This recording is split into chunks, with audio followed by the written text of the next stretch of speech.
It says I'm alive. Good morning, good afternoon, good evening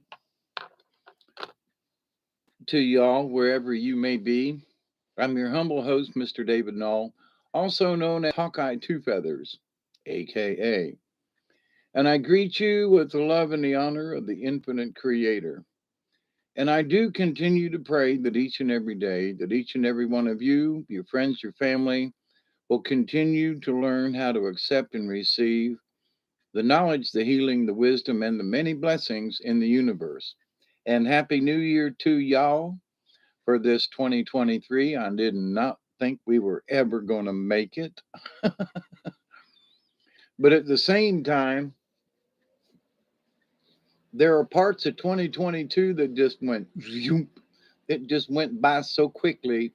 It just was like, what? It was like the streak. Yeah, honey, it was like being naked running through the universe, let me tell you. So, but anyway, I hope you all are doing well. There's a there's just a lot of evil in this world. There just really is, and I try my best not to dwell on it, but having recently with the Catholic Church and the Pope passing on and so forth, there has been a spiritual warfare going on for quite a long time, and not just within the Catholic Church, but the Romsk. Is that an M or an N? M. I don't have my glasses on. But the spiritual warfare, and there's so many things about satanic cults, and let's just say there's shady shenanigans going on. Not just Satanist people, but there are folks who are now. I don't want folks to. Oh, Roman. Ah, yeah, I know. Change your name, eh? Okay. What, you was getting too um unpopular or unpopular or anyway, never mind. But so um, you know, but I have Netflix and Hulu, and I'm not trying to promote them, but in some of the stuff that the shows that they are making and are coming up with and so forth, a lot of them having to do with which is this and which is that and covens this and covens that, and yeah, okay, and it's always the vampire and the werewolf thing, but is that all there is to some of these things? You can't come up with something else. So, but in that though, there are folks who are actually practicing some of these things, right?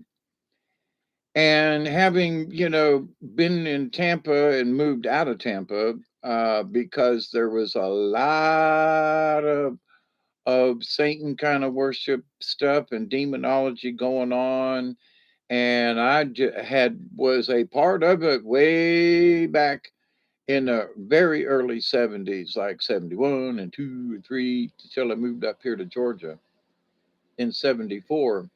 Hey, Alex, how you doing? But the idea, though, that somehow, though, that besides that, there are some folks who are delving in, and I don't want folks to get me wrong here.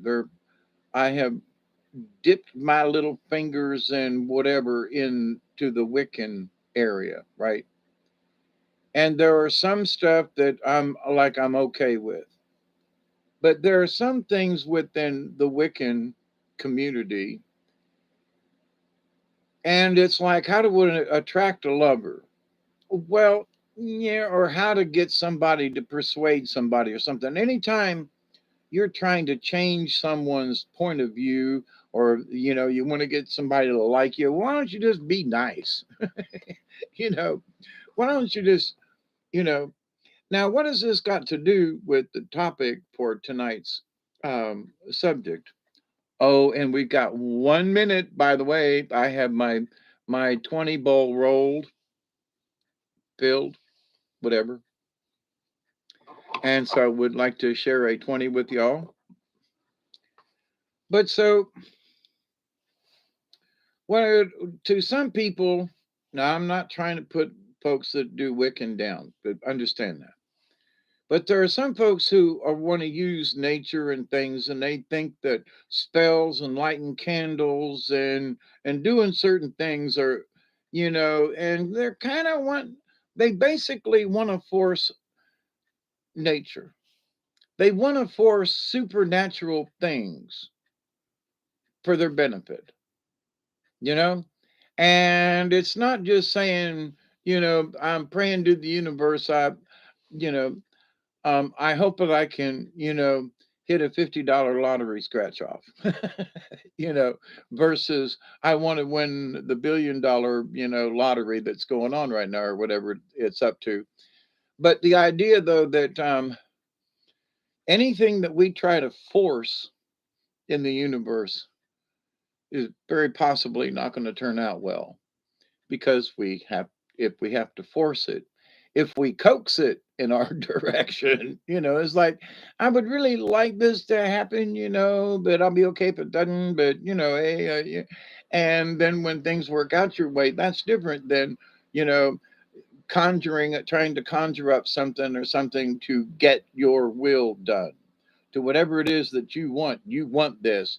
So you're not just praying, you're asking the universe, sell your soul, hey, how bad do you want this? So that has to do with choosing your spiritual level. Like where do you want to be? You know? Do you want to go to church once a week and say your prayers? And I'm not saying that that's wrong, okay? But or do you want to give up whatever it is, and um, do you want to become a monk or a monkess or a nun or something? How much do you want to devote to your spiritualness? Can't nobody make up that for you, seriously. And but I know that there are folks that are going through, I guess it's a spiritual renaissance of such. Oh, it's 2022, 12/22. Hey Katniss, good morning. Let me have my 20. I've been waiting on this one.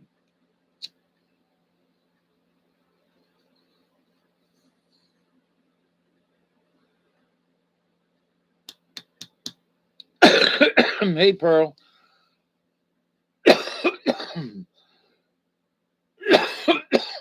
So I know that in the Christian community, people have pretty much left me alone now over the years. um, it's kind of interesting where they just don't bother talking to me about it anymore. Are you saved? David Null, are you truly saved? And I go, yeah, why not? I think so. I've been baptized several times. What does that mean? Well, but you should be baptized again and you should go to church and you should read your Bible more often. And how's that going to make me more spiritual? Well, I have read the Bible and it has inspired me to think about certain things and become, one could say, more enlightened one way or the other. But the Bible is sort of one-sided about the whole thing, right? So as I've told many of you over the years, my one of my teachers at Tampa Catholic, Sister Helene, after I graduated, she was like, study Buddhism. She goes, Jesus was a Buddhist. Now, that was back in 1970 and 71 from our many talks that we had together. And, and so the thing is that, yeah, okay, I studied Buddhism. I studied other religions. I studied other Christian religions.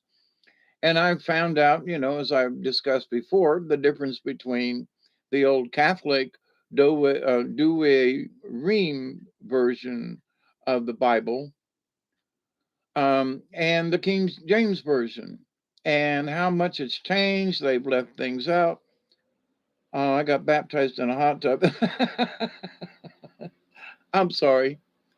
But if I worked with a gentleman with a Baptist church many years ago, and they basically installed a hot tub as their baptismal in the church, and right up there on the altar. I was like, well, this is a really big hot tub. It was the best we could get, and they could afford anyway. Um, but it's 5:20 there, Katniss. I hope you all are doing well. So, but anyway, in choosing spirituality, you know, in the Christian religion, now this is what Catholics are taught. Okay.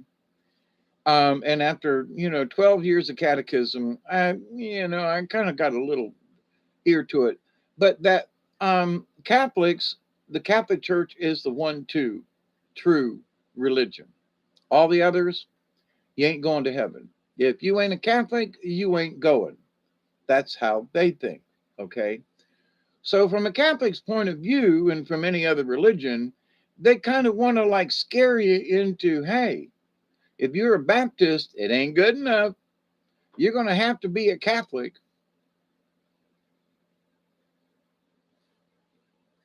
Interesting noises.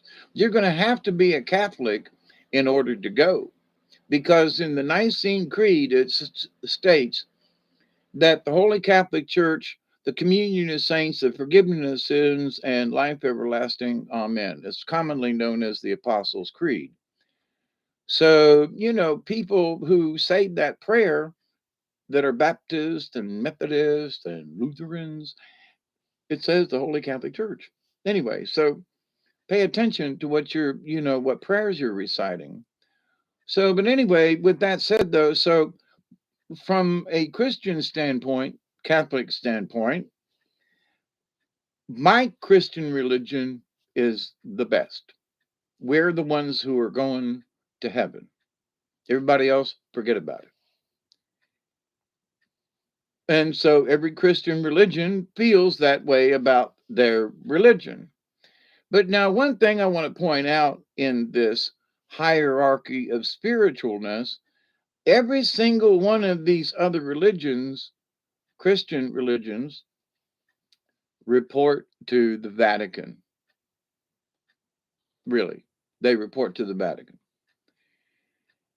So, what does that mean? Well, somehow, there is a hierarchy within the spiritualness of Christians. Okay.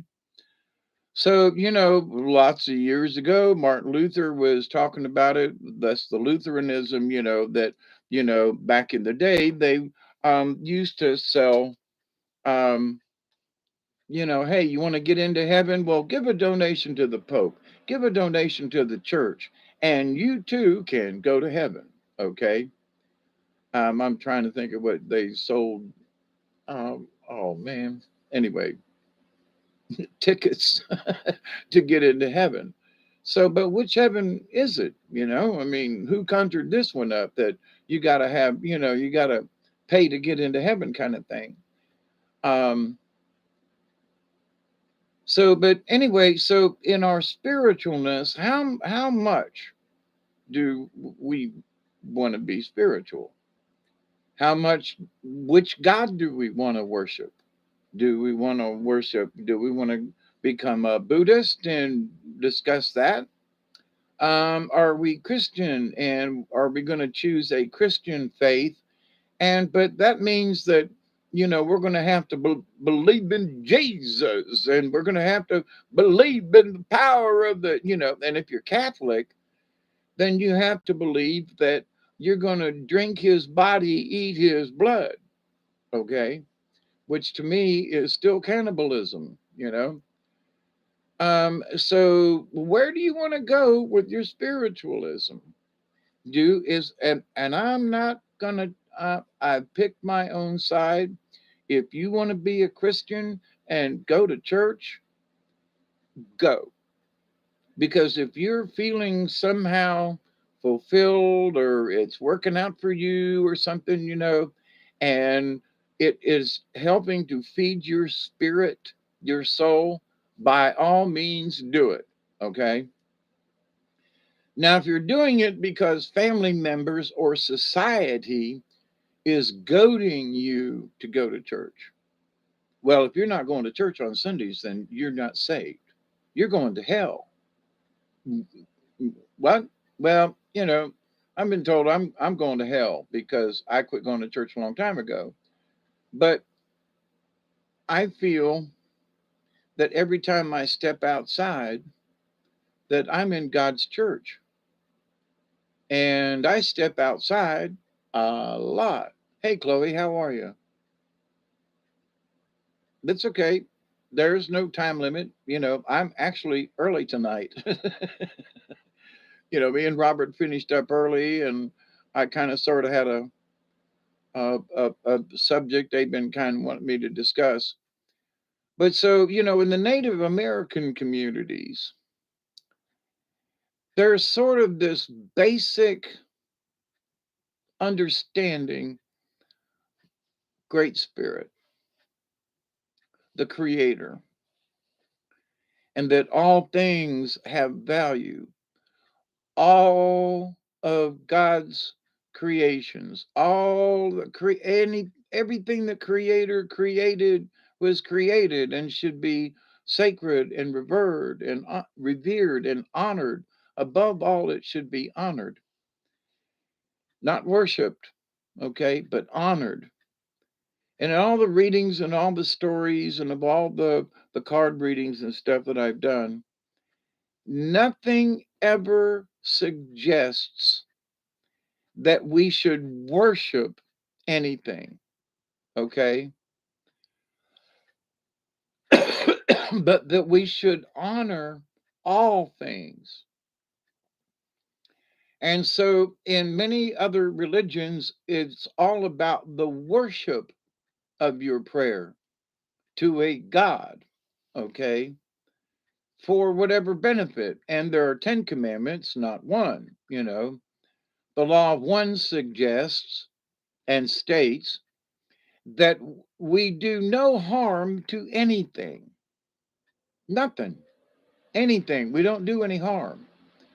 So if we have love and peace within our hearts in our spiritualness with nature, and so for me over the years, find being able to find that peace and not wanting to go burn an ant bed down unless it's too close to the house or something, or it's getting into something. But you know um you know long time ago I used to kick the dog.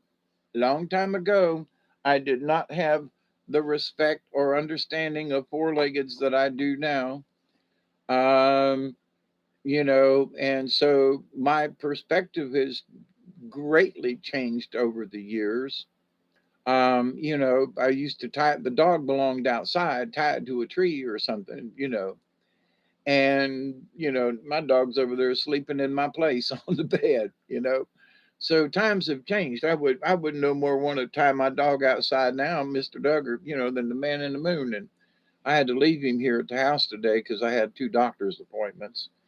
And I hated leaving him here, but I didn't want him to go into town and sit in the truck by himself, kind of thing. But, so respect for four-leggeds, respect for critters, respect for Mother Nature. You know, uh, I got an ex-wife that used to, when I had a lawnmower, she mowed everything to this close to the ground. She was unmerciful. It took years after she got off of this property. Thank you, Jesus. That the ground and Mother Nature came back. Hey Barry, how are you? So and to me, with spirit, with natural things, for me, as many of you know, with nature has comes the spirit for me. Being on the lake in the middle of the night and having conversations with the local spirits and orbs and things, and having had little water nymphs show me the way home when I was down on the river at 4 in the morning. And 3 days on the river without food or water and having You know, I still don't know how I made it. I really, to this day, I still wonder at that and say to myself, by the grace of God, by the whatever the creator, whatever the spirit. And so, but there are lessons learned is where I'm going with this. So for every one of these hard luck things with nature has brought me, lots of intuition, different levels of understanding with nature and with myself and spiritualness and what does a spirit really mean, and is there anything in nature that I should be worshiping? And the answer is nope. But I honor everything. I mean, I honor everything. And even though there are some things that what kind of want to, tick you off or piss you off or whatever, you still have to give honor to it. And so it's like walking in another, person's moccasins. You say, well, this person shouldn't act that way. Well, but you don't know what their life is like. And maybe somebody's attitude and whatever is really brash and, and edgy and grating, and you just want to slap them. you know that's where that spiritual internal strength comes in, to where you go, I just want to I just you know I just want to jab slap this person. you know I want to do kung fu on this person. you know where is my samurai sword? I swore I was not going to harm him, but anyway. So but to the idea though that um in the spiritualness of things, for anybody actually, but for me, to have the thought that this person irritates me so badly that I just want to slap them. But that's, see, I'm considering doing them harm. So in a way, that's a no-no. You understand? So, and I will say there, I years ago I read something and somebody was talking about, oh, that Saint, what's his name, that everybody talks about, that they have conversations with, but Saint Jamaica, no, that ain't it. Saint Jemima, no, that ain't it.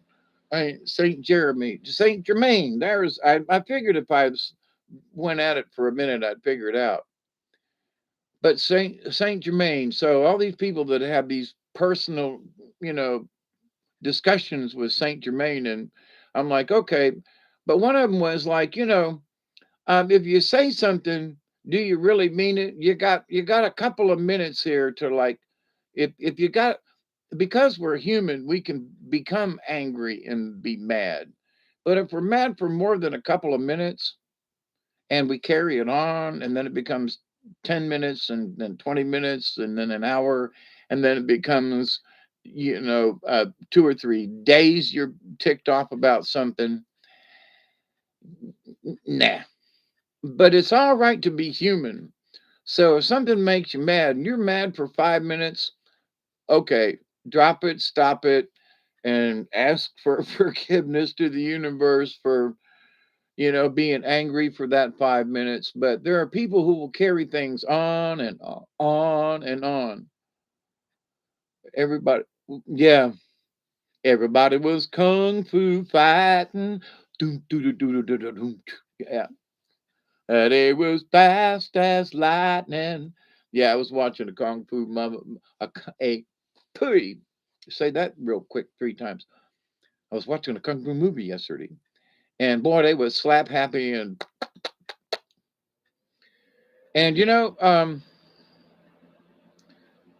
just as a slight aside here about kung fu movies, the older ones, were great because they missed by a mile. They'd kick and there were no you know but these folks these days, with some of the stuff that they're doing and the stunts, having been on stage and having done minimal stage fighting, wrestling kind of thing, slapping, punching, whatever. To watch these folks do it, what an art it truly is. Anyway, I was thinking, but I try to be human and justify it, even though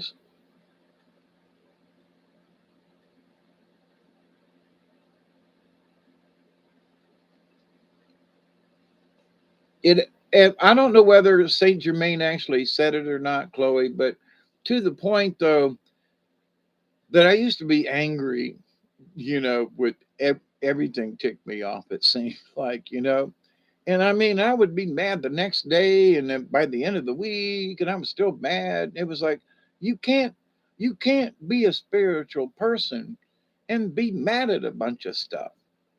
It just don't work out, and it ain't right for the spirit and for the soul and for your energy level and your karma and all that kind of stuff. So, in choosing or determining what spiritual level do you want to be? Now, here's the thing, you can change it at any time. All right. It isn't like you've got to be locked into this. Now, having been a Catholic and having studied the old catechism and growed up in all that kind of stuff, I still have that knowledge, that information. So, but I choose to think differently. They one of the problems with the Catholic Church now is that with the ecumenical council back in '64, when they turned the everything around and they went from the Latin Mass to the English Mass and all this other. So one of the things that Pope Benedict slash Ratzinger was trying to do was to keep the old Latin Mass versus changing it to the new turned around everything. There's been a fight within the Catholic Church for the old traditional. So for me, if there was going to be a traditional old Latin Catholic Mass, I might actually go to that. But this new stuff, nah, I ain't going. It's hogwash. It's fooey. Me and a couple of people can get together and do a drumming and gather around a campfire and do much better than some of these Catholic churches I've seen. So, but in the spiritual part of it, are what are people actually getting out of these literally ceremonies? Folks who are going to listen to the Baptist preacher, is every time you go in on Sunday, is that preacher preaching fire and brimstone every Sunday? Is he preaching what is that thing? We're all going to die. We're going to be raptured. You got to be one of the raptured. You got to be one of the our churches. You got to be baptized, and you got to be able to. And well, okay, then each one of these folks has got their own definition of sin. Okay, what? Well, you can't go dancing. You can't have alcohol. You can't wear a dress above or below a certain point or whatever. You got to wear a covering on your head, and you got to do it this, and you got to do it. So there are these rules. But it seems like they're men's rules, not necessarily God's, but they put them into God's hands, right? And say, God said this. Why? Well, it's in the Bible. So therefore, God said it. And so you got to wear a mask, and you got to wear this, and you got to wear a shroud, and you got to wear a napkin. You got to wear um, what's that got to do with whether or not you're religious? I'm just saying. Having been there, with Catholic churches where women had to have something on their heads. Okay. And if men had a hat on, they had to take them off. So it was kind of sort of reversed. But so I thought to myself, the reason the Catholic Church did that was to increase hat sales. Honest to God, hat sales. Why? What reason is it? Well, if a woman's head isn't covered, you're asked to leave or put a hanky or a doily on your head or something. Take your shirt off and put it on your head. Cover your head. Why? In reverence to the Lord. What? Well, you're going to walk out of the church and take the damn thing off. He ain't going to see you out there without your head covered. I mean, some of the things that some of these churches and some of their rules are bafflingly stupid.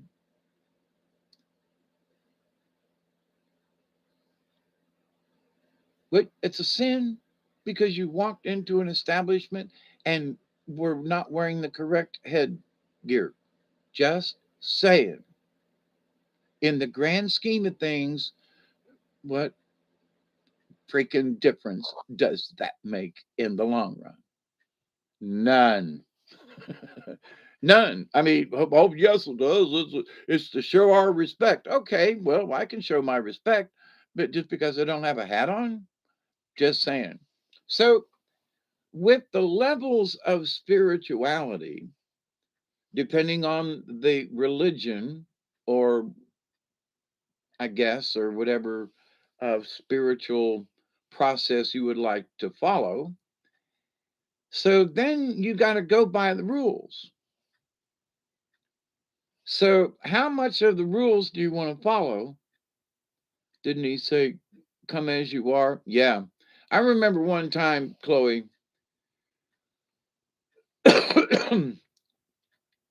our scout troop at Most Holy Redeemer in Tampa, we were on a camping trip over the weekend out at the, I believe it was at the time, it was the Boy Scout camp. And it was colder than snot that Sunday morning. We had had a rain shower come through, and we literally had we had snow flurries in Tampa during this outing. All of our stuff was wet. We were soaked to the bone. It was a beautiful weekend until Saturday night late when this front came through, and all of our gear was wet. We were cold. We did not bring jackets. We were not prepared.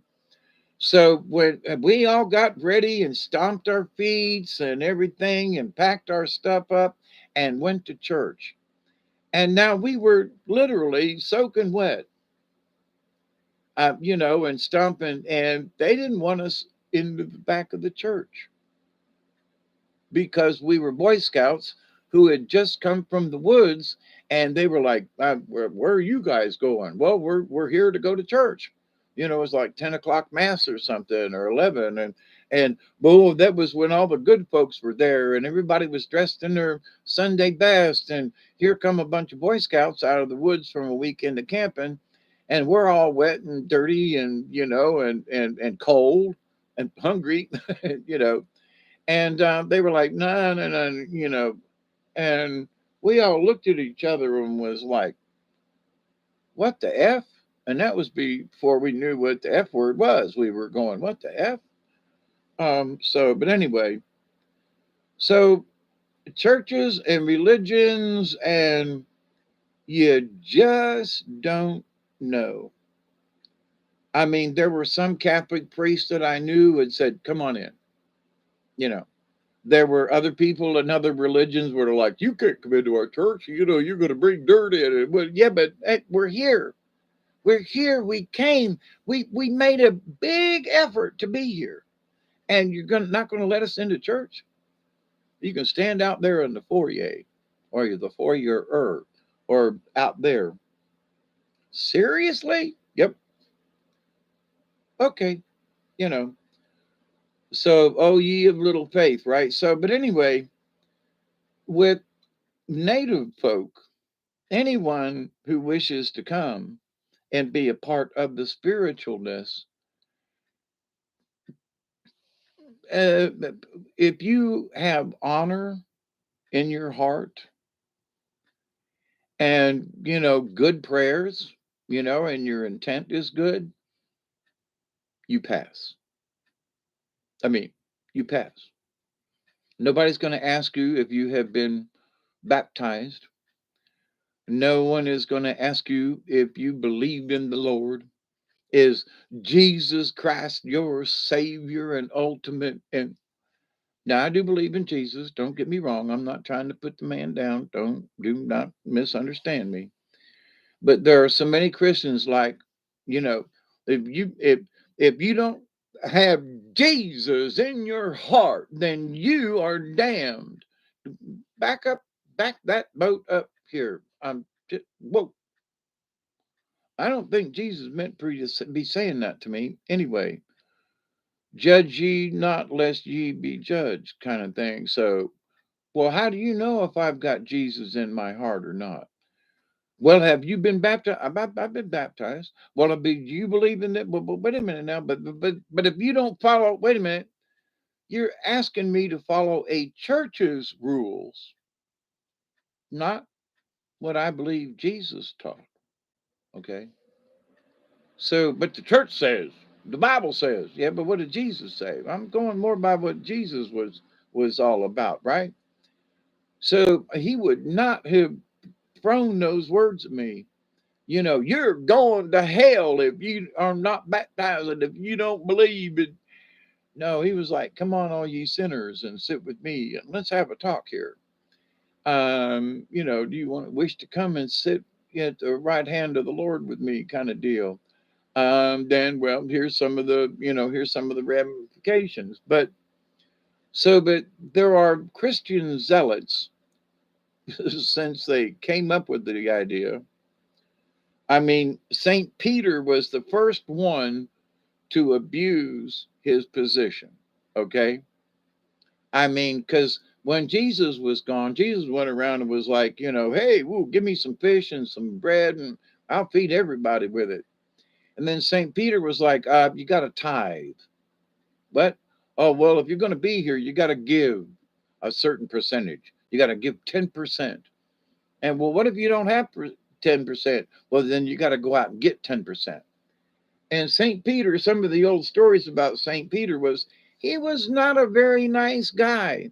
He was throwing people out of the religion left and right because they would only give 5%. Now, if they didn't have a lot, 5% could have been, but they didn't meet the minimum requirements to be within the group. What? Yeah, tithe, tithe, tithe, tithe, 10%, tithe, tithe, tithe, tithe. Well, hang on, just hang on a minute, you know. So, and he was, the beginning of the church. So, and then he was in charge of all the tithing and how much was brought into the church, right? This is St. Peter, the guy that Jesus supposedly blessed. Okay. That's the guy. So, the power of the religion got to Peter and corrupted him, you know? So, but anyway, there's stories about that. So, power corrupts at all levels, even on spiritual levels. People who think they know more than you. Well, I've been baptized and the Lord spoke to me. Okay. And he said, did nobody, if you haven't been baptized and if you don't have Jesus in your heart, you're condemned to hell. Well, I'm sorry, but I don't quite feel that way, which means that there are people who may not understand the whole Jesus thing. Like my grandmother, Miss Mary, the delightful one, who took care of us and who literally glowed before she passed away. She understood about God, and she was a very kind and gentle and good lady. And whereas, Bessie, who converted to being a Catholic, was just suffered a horrible death and was in darkness, literally, and it was horrible. And she was a Catholic and went to church and didn't, and all this stuff, and she was a horrible woman. So you could say, well, but she was a Catholic and she went to Mass and she went to confession and she did her due diligence. Yes, but she was a mean, wicked witch, along with, Catherine Null, who was supposed to have been our grandmother, who was just brutally mean and sadistic to her children and to her grandchildren, meaning me. one of the first ones. So it was like, oh, wait a minute now, but she went to mass every day, so she should have been like the righteous one of the group, right? So what did the church have to do with her? Nothing, because she was an evil. My brothers. I've talked about this before, but my brothers and sisters, we all agree she was an evil, wicked, mean, and nasty person, and we do not consider her our grandmother. She's the wicked witch of the West. Um, in my case, Wicked Witch of the North. But anyway, but to the point though, so religion and going to church had nothing to do with Catherine's behavior. Okay. Same thing with Bessie. Whereas Mary very rarely went to church and was one of the kindest people. So church and religion had nothing to do with their spiritualness, how kind they were, how gracious they were. And I watched the three of them as they got, I was with Granny a couple of days before she passed away, and she just literally glowed all over, a positive glow. And so, from my own personal experience, what does religion have to do with this, right? So, spiritualness. So, choose where you wish to be in that spiritual um, realm of things. Does society and people, well, if you're not baptized, if you're not going to the right church, then you're condemned to hell. So, are people going to church because they feel compelled? Whoops, I better go to church. Society says I got to go be paying God every week. Yeah.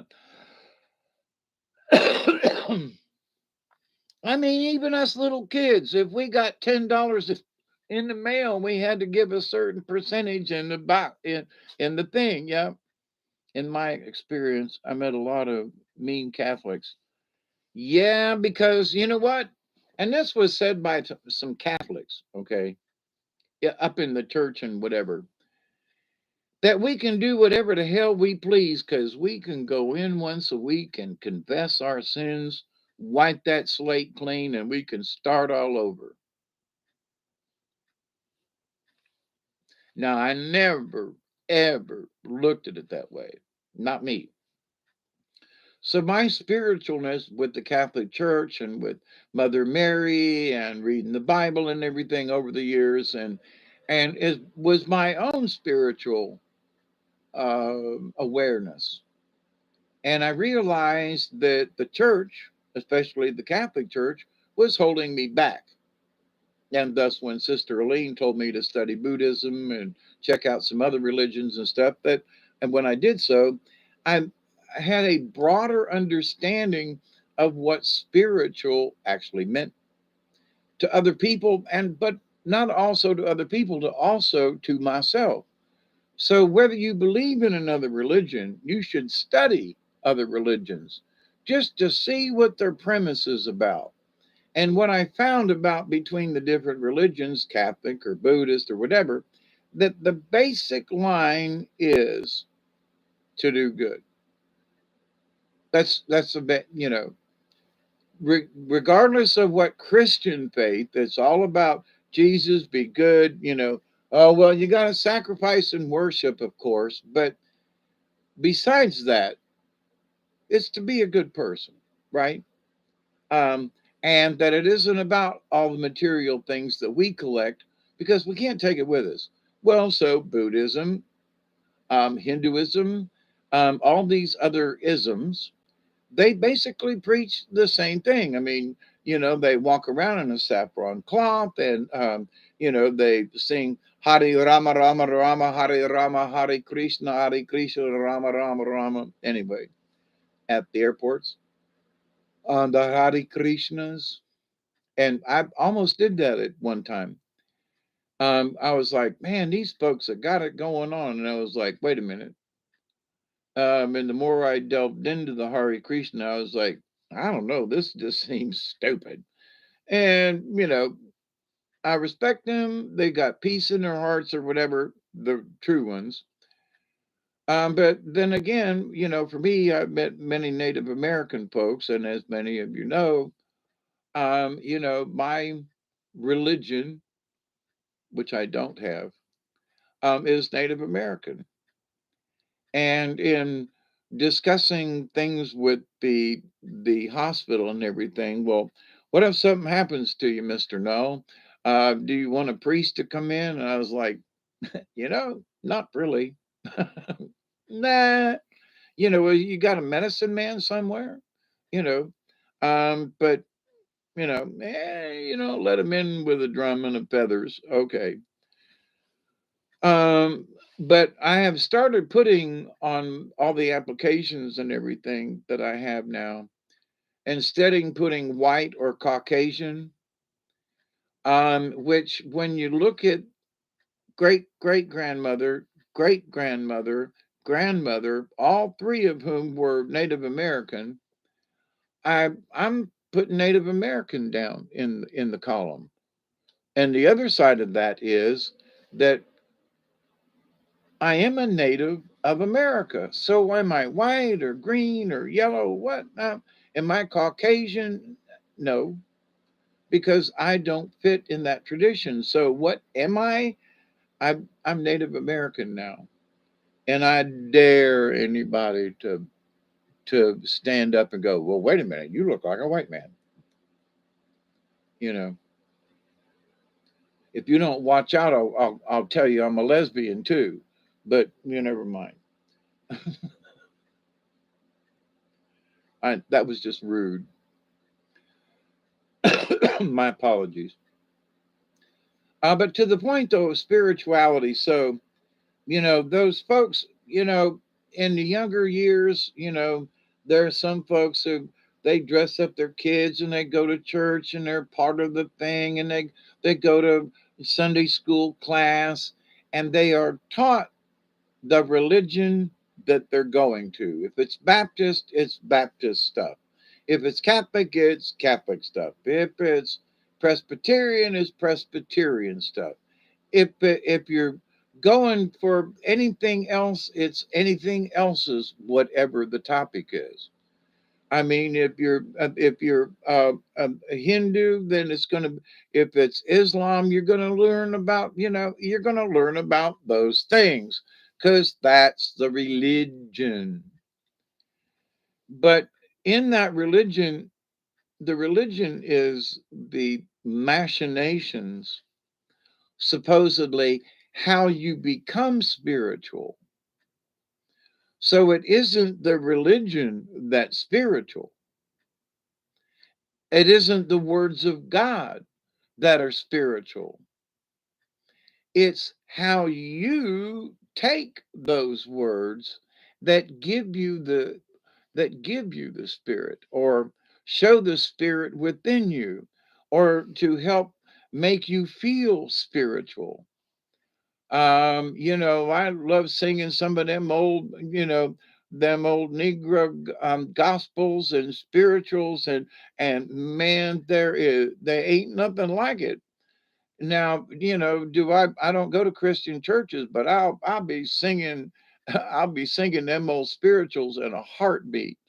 There's some of them are just great, and they make me feel in the spirit.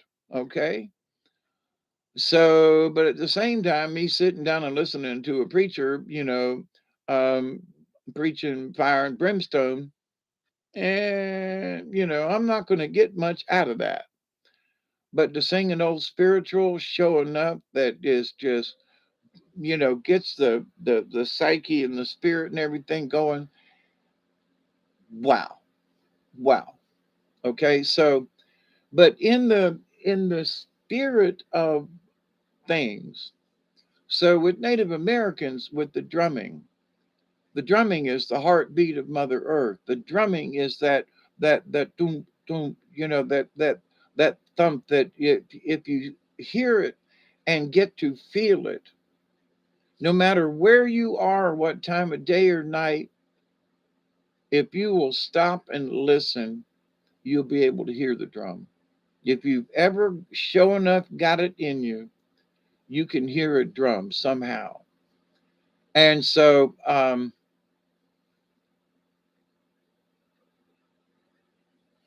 for my spirituality, I have realized that I have not drummed enough, especially since my heart attack. And now that it's been almost an hour, and I'm going to take a slight break. Hummingbird, white man is gone in me. Yeah. Going to the two doctors today. One was my heart doctor to check my arm to see how I'm doing, to check my heart rate and blood pressure and all that good stuff, and to give me the details of what the heart cath was. And that in one particular vein, I got a 40% drop, and one of the other ones, almost a 60% drop. And another one, there's a 30%. But all in all, because I don't have to have any stents or anything in my heart, considering I'm 70 and the rest of me, I'm in really good shape. And all the tests have come back positive. And so I thank the universe for that. And I really do. And that, you know, I could be in much worser shape, you know. So, but in my spiritualness of things, because my meds have been messing with me and the weather has not been too conducive.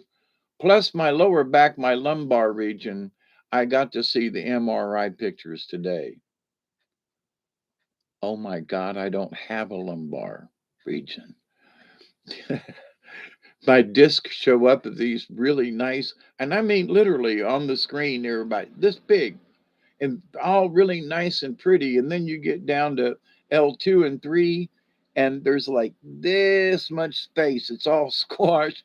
There's absolutely no discs in my lumbar region and down into the S region. Oh my God! I knew my back was bad, but it's pathetic. It's pathetic. Look at it from the top view, and you can see it all jumbled and see where the bone is pressing against my spinal column, my spinal cord. No wonder I can't walk. Oh my God. I was like, I was sitting there with my doctor, and I was going, is that he goes, yeah. And he goes, no wonder you're hurting, Mr. Dave. He goes, you got to be in one hell of a bit of, because 50 to 60% of the disc is gone, the bones rubbing together. No wonder you can't walk. So, but anyway, what's that got to do with spiritualness? Well, it has kept me from drumming. Okay. But after having seen the MRI today and my thinking this last week or so after the first of the year, I was like, I can't let back pain stop me from drumming. I have used it as an excuse. Well, I've had a heart attack and I shouldn't really be out there jumping around and hey Travis, how are you? And these meds, they really make me feel goofy and excuses, excuses, excuses. So for those of us, me supposed to be the shaman in training, at least once a month I ought to be drumming. I mean, just and I haven't. So now, is that a sin? I mean, if this were a religion and I'm supposed to be a priest in training, then shouldn't I be drumming more often? Isn't that like against the nature of things? It'd be like not going to church in a way. Is it? Well, that would be up to the point to the person. But here's the thing. For me, I realized spiritually I could do better as far as drumming is concerned. You know, I really could. I've been lazy. I've used my heart attack and my back as the excuses when those should be excuses to drum. I need to drum to get my heart back in rhythm. I need to drum to ask the spirits to help, keep my back from getting worse. that'll help me walk. Because after looking at those MRIs and everything, oh my God. I've told people over the years, they ask you how tall you are and everything when you go to the, doctor and all. And I used to be almost 6 foot tall, and now I'm barely over 5'11", you know, and it's like, I literally have shrunk.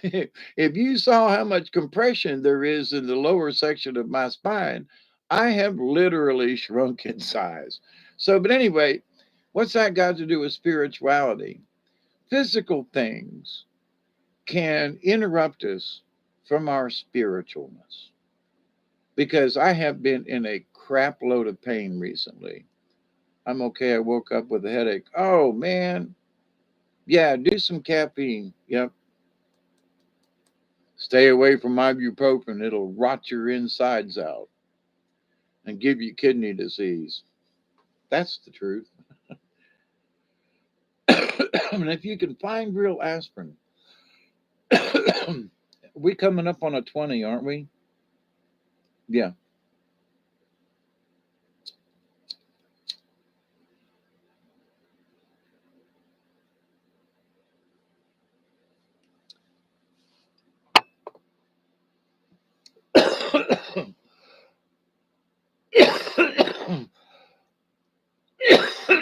So my little discussion here about not drumming and so forth as an excuse, etc. It's up to us. Do you read your Bible every day? Well, no. Well, do you read your Bible on occasions? Well, are you keeping tabs with me? Do I have to write it in my diary? Hey Michelle, how are you? Do you have to write in a diary? Is if the Lord be checking up on you? How many times did you read the Bible? Um, and I know folks um, who are swayed into their religion by guilt. Well, if I don't go to church, if I don't read my Bible, if I don't put in 10%, if I don't, God's going to smite me. My children are going to be cursed. They'll all have red hair and dingleberries coming out their ears. Um, you know, um, God will smite them like he did to Job and his family. And I want to ask, where is there a fair and square God in that deal with Job, who's sitting around playing dice with the devil and decides to risk it on this poor old dude, Job, and takes away everything he's got to see if Job will lose his faith in the Lord? I think if all of that had happened to me, I'd have gave the that good Lord a 1-2 from here. Like, what the is up with you, dude? Um, that's just cruel. It's torture. The God of Jesus tortures his subjects, his subordinates, his followers, his worshipers. So you don't hear Buddha doing that. I mean, and in the Native American traditions, the you know Creator will teach you lessons, but by and by, if you follow the one rule of to do no harm, and you honor and respect creation in all its forms and levels, then you probably the creation will be kind to you. It's the only way I think I have made it of the many times I've been in the woods with strange things happening, cold weather, getting stuck on the top of a mountain and in December, just all kinds of stuff. And having survived every damn one of them. And I sit in astonishment at my age and go, that we made it through that. And how? Don't know, but we did. We made it through this where the boat tumped over, the motor went floating. We crashed on the rapids one time and flipped the boat over, and we recovered everything but a pair of sunglasses and a flip flop. You know, um, but to the point, there's so many things that has happened in my life with other people sometimes involved, and we weren't necessarily doing anything wrong, but circumstances. Sitting at a red light and somebody comes from behind you and smacks you from behind. You were minding your own business. I was thinking of an incident down in Thomasville a few years back, minding our own business, and whoever it was coming up on the light misjudged it and just rammed right into us, doing about 30. And did we go to the hospital or nothing? No, but it messed up my neck from that point on. I mean, I've been numb in places and I've had issues, but I couldn't prove anything. It was a hit and run. And so it's getting better. Thanks.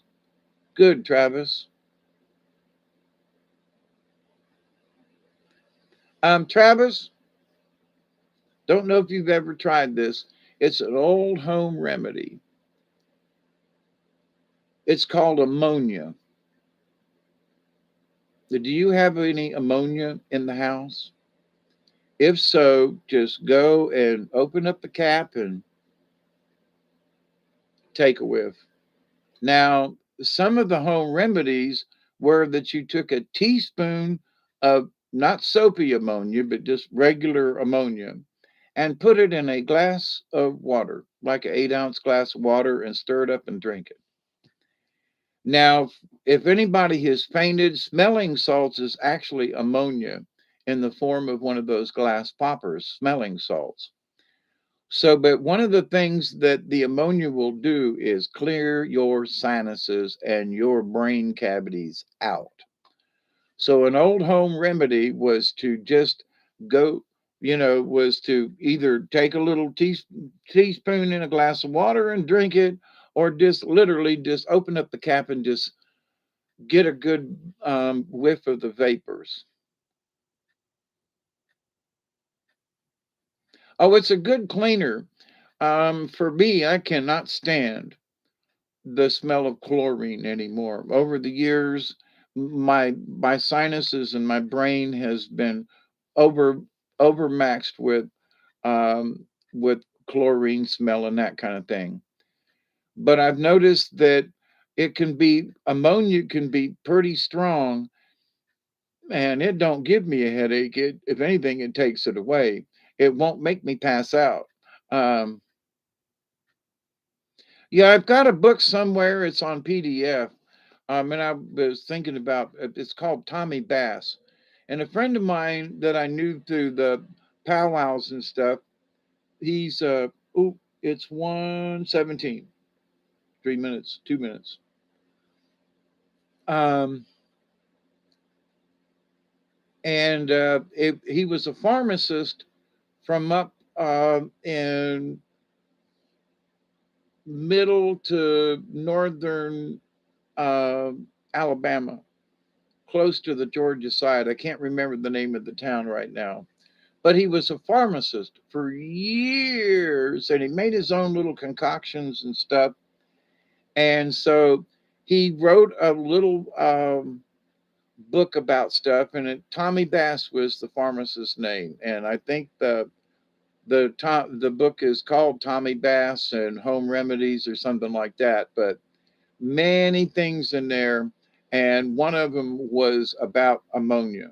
Well, I have swapped out any bleach for ammonia. So I've got a couple of gallons around the house or out in the shed.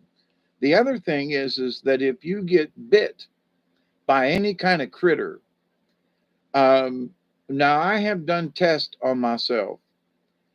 If you don't have vinegar on hand, get you some vinegar, you know, white or apple cider, doesn't matter to me. If you get stung, bit, ant bites, or whatever, immediately with ammonia and just open up, take a capful, smear it on you. It will help take the sting out. But I have tested on myself, like literally left leg ant bites, right leg ant bites, and the use of ammonia on the right leg and the use of vinegar on the left leg. The vinegar works better. But if you don't have vinegar, then you can use the ammonia works pretty well. Not near as good as as the vinegar. But anyway, so smell it. And if somebody passes out, the vapors of ammonia.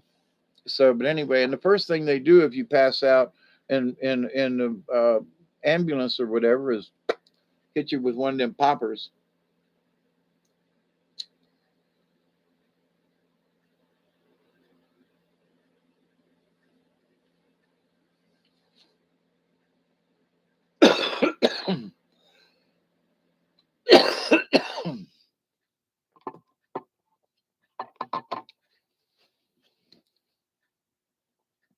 So, spirituality, to stay on that subject, and happy 20.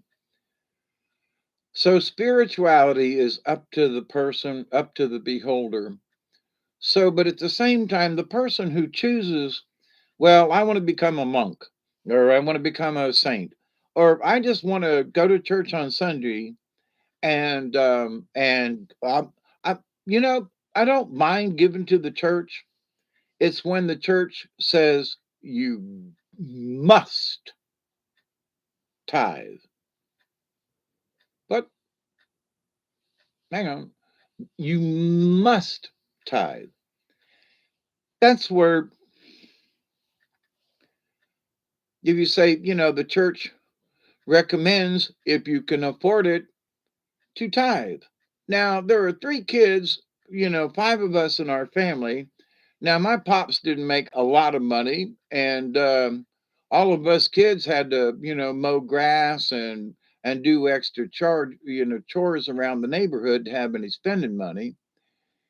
So it wasn't like we got bucks from our parents, but our parents, did send me to Catholic school all the way through.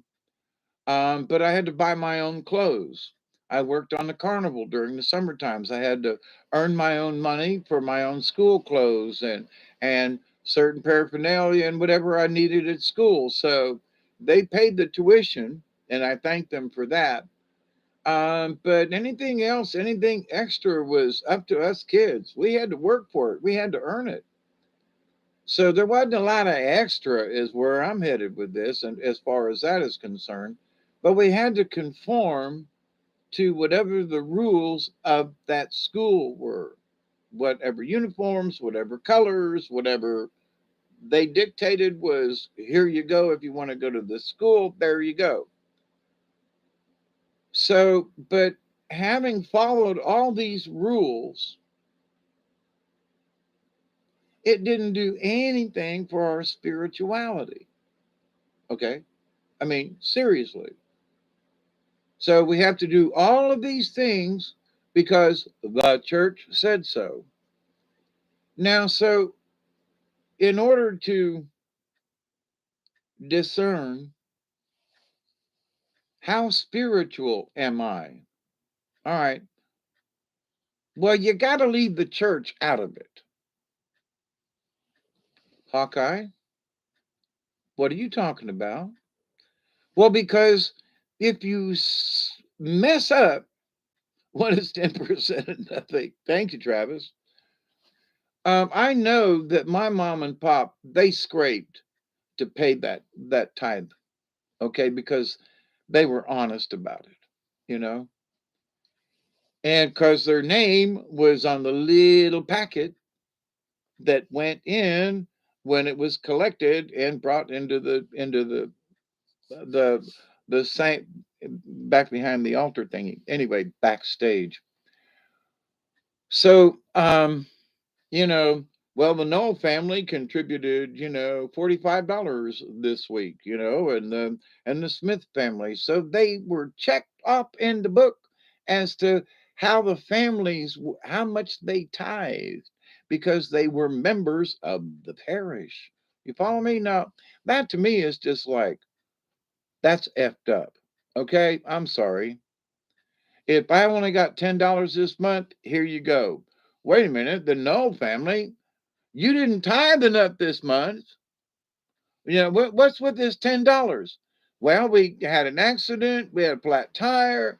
I got bit by a dog one time that threw my lip and ripped me all apart. And I had stitches in my ears and in my lip, and I still got a scar right there after all these years. And well, I had to go to the doctor. Well, but you didn't tithe. Well, then so somehow we had to crap out extra money because the church said so, and because you have to turn in your tithe envelope with your name on it and how much you put in it and what your 10% is or was or whatever for the scrutiny of whoever the hell was unpacking them packets.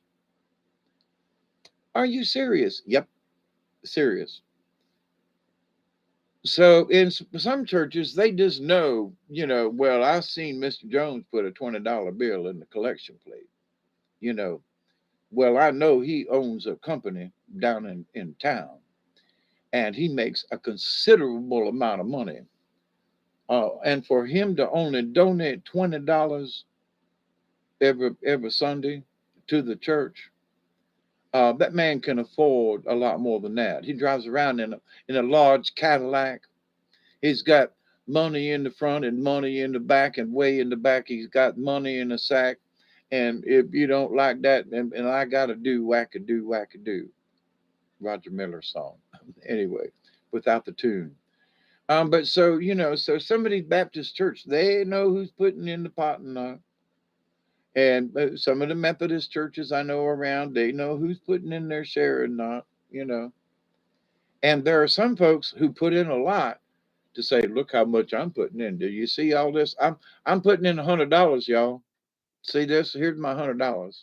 Make sure all y'all in these pews see this $100. Here you go, because I can afford it, and I'm giving it to the Lord and to the church. Here's my $100. You see? Yeah, there's that goes on, but a lot of times it goes to the church and it goes to the upkeep of the church, and some of these churches I'm thinking of in my head. These churches, they've got thousands of dollars of overhead every month, thousands of dollars of overhead just in the air conditioning and the heating and the upkeep of the church. I mean, some of these churches are worth $1.5 million when they were built.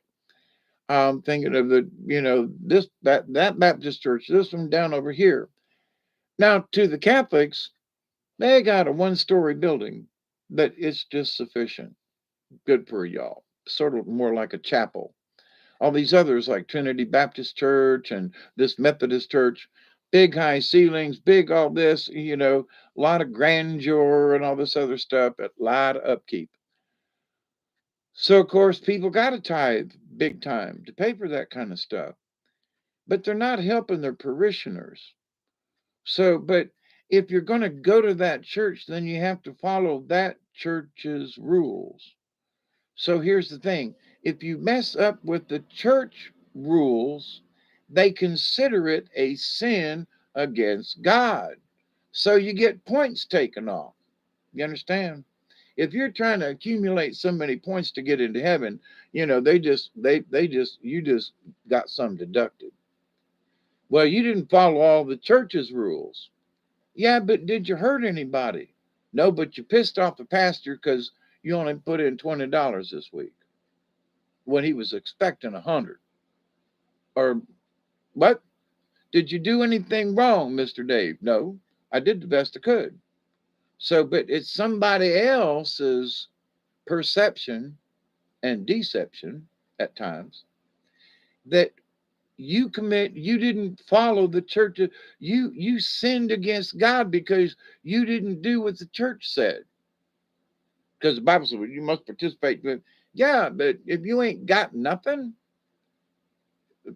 10% of nothing is still nothing. So they always say they would rather fight the devil with 90% and have the Lord on their side. Yeah, yeah, yeah.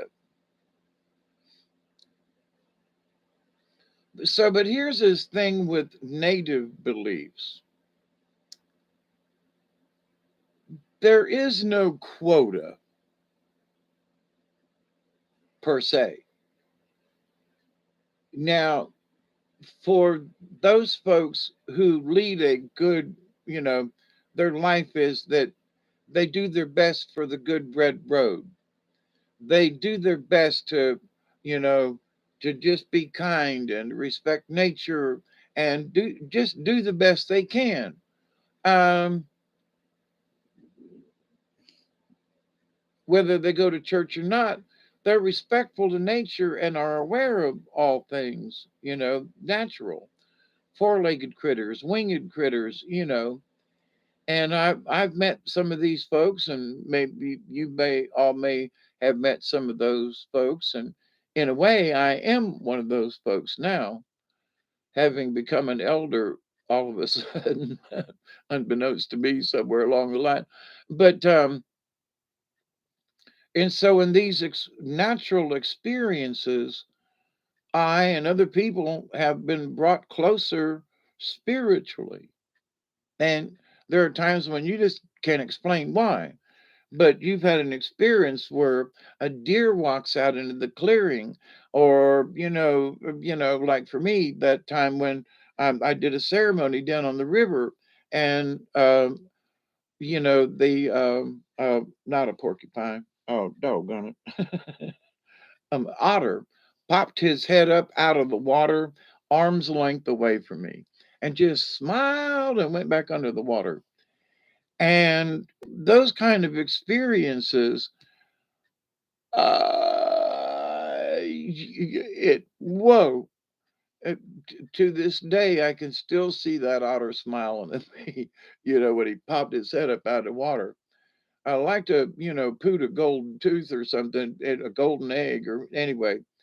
But to have a spiritual, natural um, event happen to you, whatever it may be.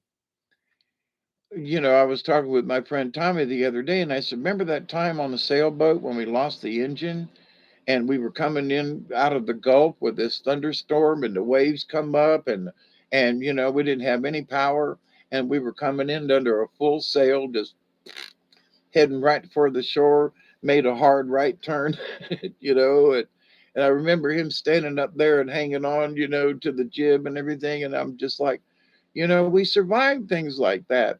And we made it into shore without any incident when it could have been really bad because the storm was like, it, it was one of them Gilligan's Isle kind of thing. A storm came up out in the Gulf and whew, it was nasty.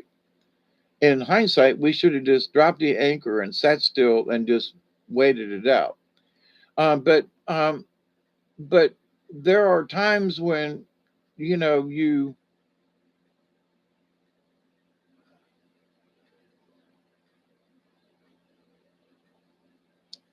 put yourself out there. Now we didn't go out sailing that day expecting to lose a prop and not have an engine and to have a storm come up and to have what happened. We did not. That was not intentional. You know what I mean? So it was unintentional circumstances, right?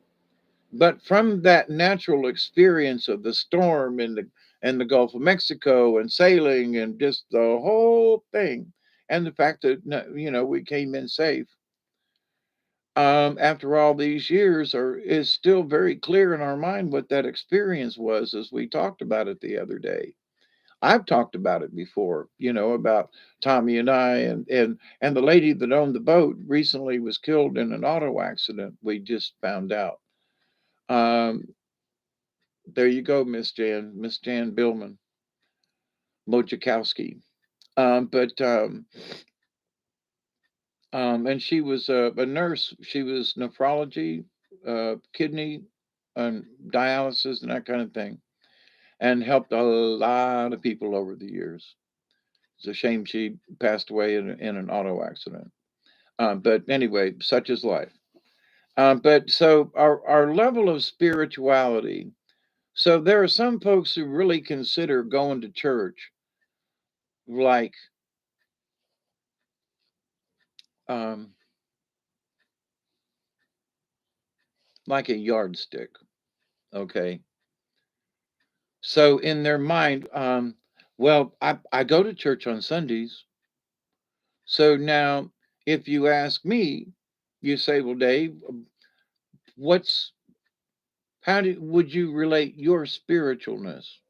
Well, what do you mean? Well, where's your yardstick? What do you mean? Well, how can an outsider gauge my spirituality? Well, because I don't go to church on Sundays. Well, there's a good what? Well, do you believe in Jesus? Do you believe in the Bible? Do you believe in, So then all of a sudden there are all these questions that come into play. In that, well, because to them, going to church on Sundays and maybe on Wednesdays too, and depending on the church, is your spiritual status or status. And it's a yardstick for others to compare to. Travis, I live in a very small town. There are a lot of churches, which is a little weird for its size, but one pastor drives a very nice Mercedes. Yeah. And another one drives a Corvette. Yep. These people seem to be living a good life much better than the people that attend the church. Yep. Many years ago, when I first moved up here to Georgia, I was working with some friends of mine, and this I worked with the guy Rusty and his wife. I can't quite remember, but so I'd go over to their house and we'd play cards and drink beer and smoke a little bit. We worked together, and but her father was a pastor, a minister. So I'm sitting around, I'm having a chat with him one day, and there was somebody's funeral. I think it was my wife's brother, and anyway, but I met him and we got to be fairly decent friends and we could have chats and stuff. So I'm sitting there talking to him one day and I said, you know, I told him, I said, um when I was younger and growing up in the Catholic Church, I said, I had this calling to become a priest. I said, you know, what was your calling and why did you become a pastor? And kind of sort of non denominational, but more sort of a Baptist minister. And then he said, well, he said, and then he looked up at the sky and he said, Lord Jesus, I got to be honest. He said, but I got in it for the money. And I went, what? And he said, to be honest, he said, I took Bible classes and I went to a seminary. He said, and I really, and he was genuinely a nice guy. And he wasn't rich by any stretch of the imagination, but he did live in a nice accommodation, and his car was not brand new, but kept up. But his parishioners and people wanted him to be able to drive and be able to go and meet other people and to minister to them and so forth. So there were some used car lots that would, give some of these pastors a free car, or whatever. Hey, Steve, how are you? So if we give our 10%, does the pastor give his 10% out of our 10%? Right. So does he give 10% out of his pay that comes from the parishioners? Yeah, that's a good one. But he told me, he said, I can make $100 in a day doing a wedding or a funeral. He said, sometimes more. And he said, but it's a service these people want. And he said, I like preaching the gospel. And he said, I don't know of any other business where I can go and minister to the sick and make money or, and do weddings or funerals but, to minister to people. And he said, you know, I never. It's like there are some who's like it's a $25 minimum for whatever it is, right? Whether it's a funeral or a wedding or a whatever, it's $25. And so he said, I never set a minimum, but he said, it never, he said, there's been a time when somebody said, they come up to me and they go, Pastor, we only have $10. Will you marry us? And he says, okie dokie. Or there's somebody who obviously can afford it who says, well, here's $10. He's like, he'll shame them into feeling guilty to where they'll pay more. But, um, he said, I never had to complain. And he said, but I'm on call literally 24/7 unless I go on vacation. He said, I got to leave the house. And back then there were no cell phones. So he said, I got to leave the house so I can't answer the phone or hear the answering machine. So if I'm going to go somewhere, I'm going to go fishing.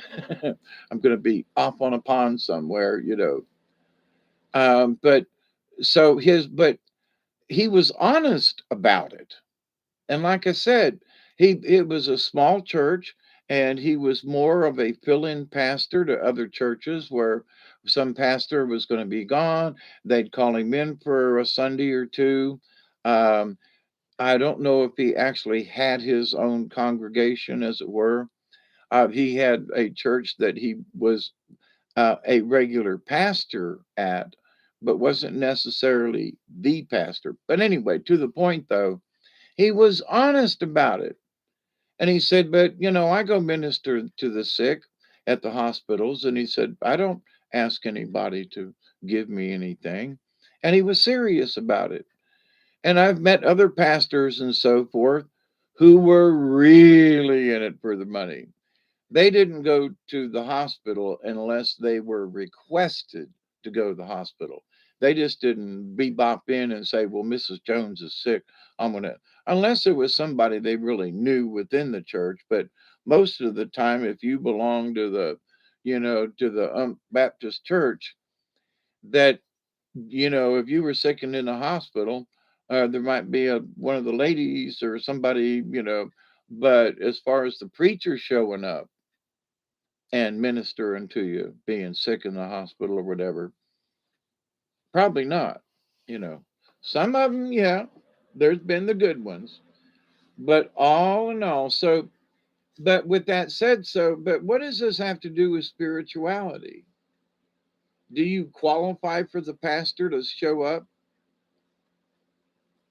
and pray for you? When my grandmother was passing away, when Miss Mary was on her way out, she was in the hospital.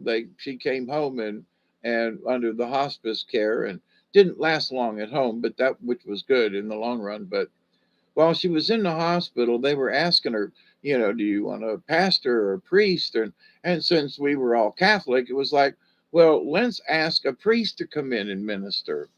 Well, he was about diddly squat. I mean, just, you know, well, but Miss Mary, you're not really a Catholic. So I can't give you any rights. I can't give any last rites. I can't really minister to you because you're not a Catholic. So then the Presbyterian, I think it might have been Lutheran, but priest came in and said, well, let me say a prayer with you. And because you're not Presbyterian or Lutheran, I can't really minister to you either. And then there was the non-denominational person who really wasn't a pastor. He was a minister of sorts in that he was like a deacon. In a way, he was like a high-fledged altar boy for a non-denominational church, but who went around ministering to people regardless of their religious background. You're sick. You believe in Jesus? Yeah, well then we'll just say a prayer. And our Father who art in heaven, and we'll pray with you. And I don't care if you're Catholic or not. I will sit down and we'll discuss anything you want to get off your chest. You know, we'll you and me and the Lord will have a conversation, and I'll pray with you, and I'll do the best I can. Versus, wait a minute, you're not you're not qualified for me to pray with you. Literally, the Catholic priest, Miss Mary, was not qualified for him to pray with her. And I'm ever since then, I'm like, ducks, duck you suckers, you know.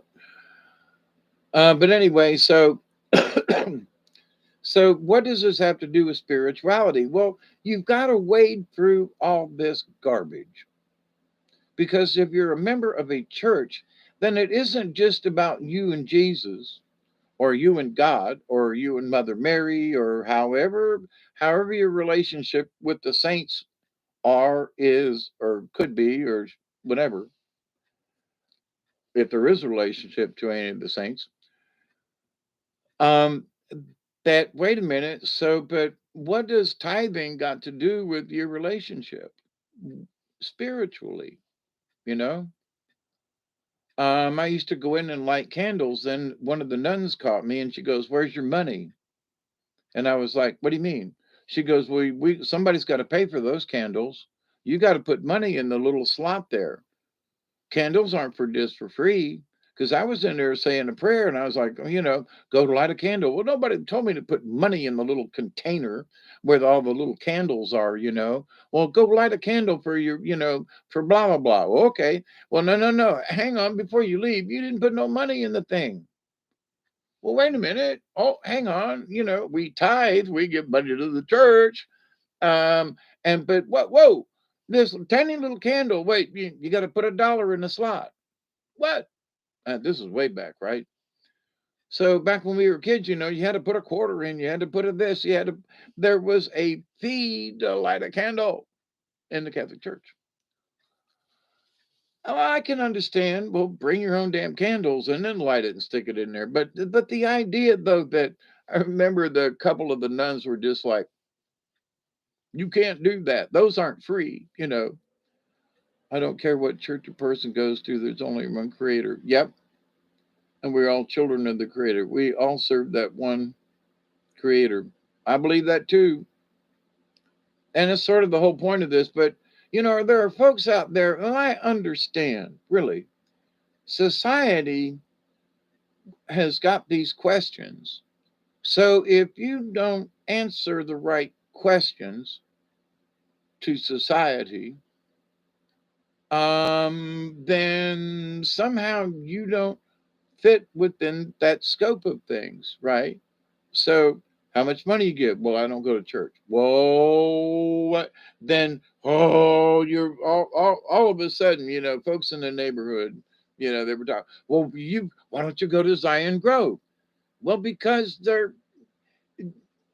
you know, they're Church of God, and them folks are a little, nah, no, I've been to Church of God. No, sorry, no offense to the Church of God folks, but not me. New Bethel Baptist Church on the other side of the river, where my property almost butts into the church's property on the other side of the river, I would much rather go there, but I haven't. Okay. But for some reason, I'm live literally between these two churches. I mean, almost exactly between these two churches. And I don't go to either one of them, but I'm all the time praying, you know? But because I don't attend a church, there's no yardstick. Well, Mr. No, you don't go to church, and therefore you must not love God. You must not love Jesus. Where's that? Our yardstick says you've got to go to church in order to qualify, you see. So, in their mind and hearts and stuff, I don't qualify because I'm not going to church. So, I was speaking to a lady the other day, and she going over my stuff and, um, um, my will and this and that and filling out forms of the doctor and all and blah blah blah. Anyway, so she said, "So you don't attend a church?" And I said, "No, ma'am." but I am very spiritual. And she goes, oh? And I said, yes, ma'am. I read my Bible on occasions and I believe in Jesus Christ. And I do feel that I am saved because, my heart is in the right place and my intent is to help people any way I can and to be a good person. And I said, ain't that what Jesus wanted, kind of thing? So, in that, in my little 1 minute description of, no, I don't go to church, but I feel that I am a spiritual person and that I do try to do what Jesus taught, to be kind and generous and help other people. And that is all true. And I'm not trying to boast about it or anything, but if someone asks, you know, um, what is your relationship with God? They're expecting some kind of a yardstick, some kind of measuring device. You know what I mean? And so, but to some people, if you don't go to church, if you don't belong to the certain, then therefore you automatically don't qualify from their point of view, whether you're spiritual or not, because of their ingrained, I'm thinking catechism from the Catholic point of view. If you don't conform to all this Catholic stuff, what the church requires, then you're not qualified. You literally are not qualified. Okay, that's going to leave a bunch of us out, right? So, and I never ascribed to that. I just never, I always had a problem with that with the church. Wait a minute. What about those people over there? I have good friends that go to church every Sunday and on Wednesdays too, which Catholics don't do, by the way. But you're telling me that all my friends who are Baptist or who are Presbyterian, they're all going to hell because they don't believe in the one true Catholic Church. They're all going to hell. I just nah, not when I knew people in like my the Wicked Witch of the West, Miss Catherine. Knowing how she went to church every day, and twice on Sundays, sometimes almost literally. And she was one of the meanest, nastiest people. And wait a minute now, but these other folks who help the community out and who've helped me and our family out and who are nice people, they're all going to hell because they're not Catholic. I gave that up a long time ago. I just thought that the Catholic Church was egotistical. We're the only ones, buddy. Tough shit. Any of y'all going to hell. Period. Well, the Muslims kind of think that way. If you don't believe in Allah, bye bye. So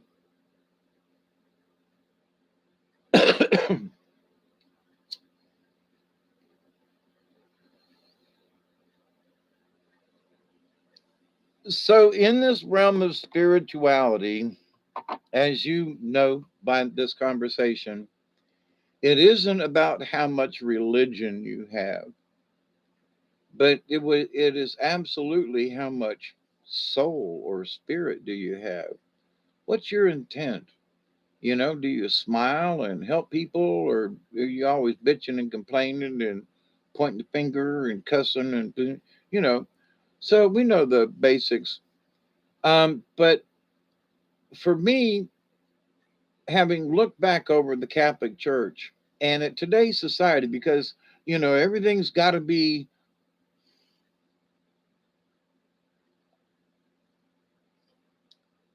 I'm trying not to use this word, but to be judged. Okay, first, what religion? And if you're Lutheran, anybody that ain't Lutheran, they're all wrong, right? But we're all glad that we're Christian and we all believe in Jesus. Okay. So there are certain things that we as Christian folk can believe in, and we're all together on these basic facts. Okay. Let's forget about what the churches say. Speaking religiously and from a spiritual nature, we could all agree on these certain basic facts. regardless, right?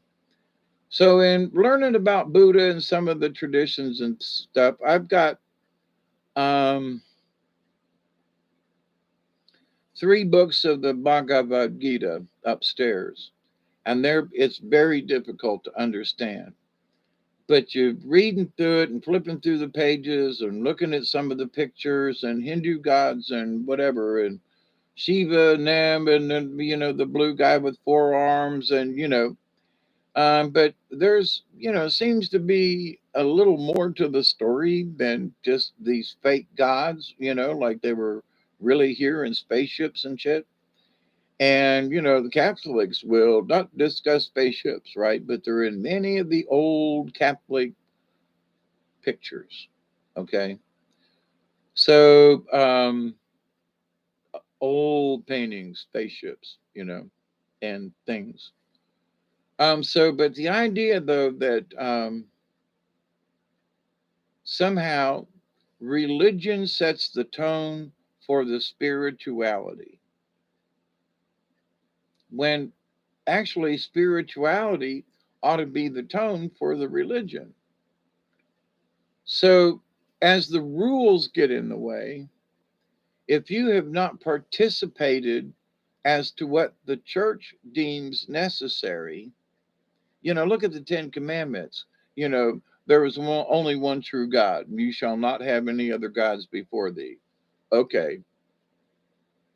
So they're putting a statement right there. If you can't waver, or I'm going to smite your ass. What? You're not going to give me a choice? Nope. You either believe in me or that's it. You know, you shall attend church on Sundays once a day. You shall, the Sabbath day. Really? So God says, once a week, y'all going to bow down to me and you're going to do as I say. Really? I mean, in the grand scheme of things, if you understand native traditions,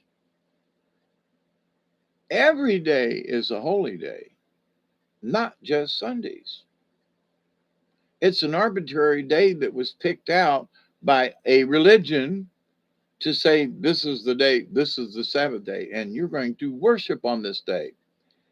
Why? Because we can said so. That's why. If you're going to be a part of this religious group, then you're going to have to go by the rules.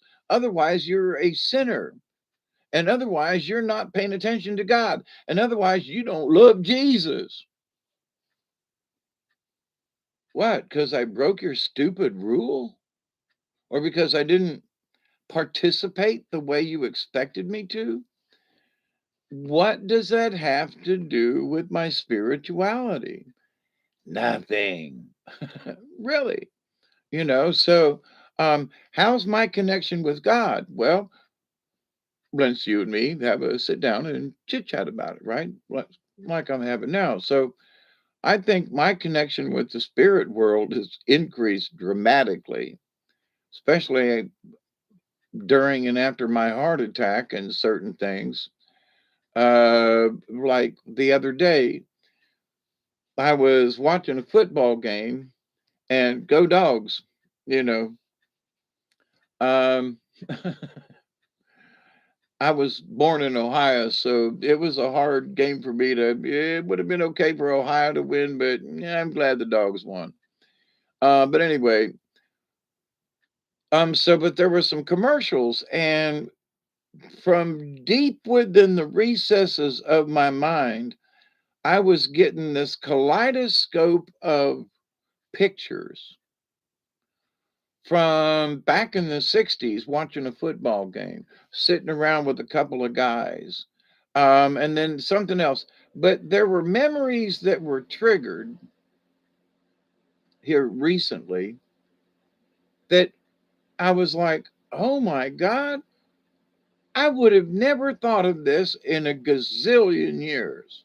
And here's this perfectly clear picture of where we were fishing, or somebody took a picture of me at a state park where I was sitting on a post by the bathrooms. I mean, there were just certain things that just the pictures in my brain were so clear. I was like, am I going to die? Because all these things were flashing before my eyes in a way. But it was memories, not necessarily buried and not necessarily useless, but just stuff, you know? But oh my God, where did this stuff, where did these clear pictures in my memory come floating up like something a commercial or something I heard or something and just, you know, and they were coming in just left and boom, boom, boom. And I just sat back and went, whoa, now this is strange. I've been through some weird experiences in my life, but what is with the, and they weren't bad. Some of the memories were not good. I will say that. But most of them were just random events, that didn't really tie together or anything. They were just parts of my past, things that I had done, you know, not necessarily spiritually or anything. Sitting in class one day at Tampa Catholic, just, just nothing in particular, just a picture, a moment in history, if you will. Why am I having it? Not a clue, but it's been interesting. So, but in the religious terms now, in the spiritual realm of things, having after my 70 years of, you know, kind of looking for stuff, right? I seek things. I've been to the river on purpose in the middle of the night. I have gone down the river on journeys with the intent of talking to the creator. And then there are times when I just want to go paddle, you know. But sometimes just going to paddle was spiritual, just in of that, of being on the water, being around the river, being around the wildlife, and having the good intent of just being with nature and just being open to nature without any intent, right?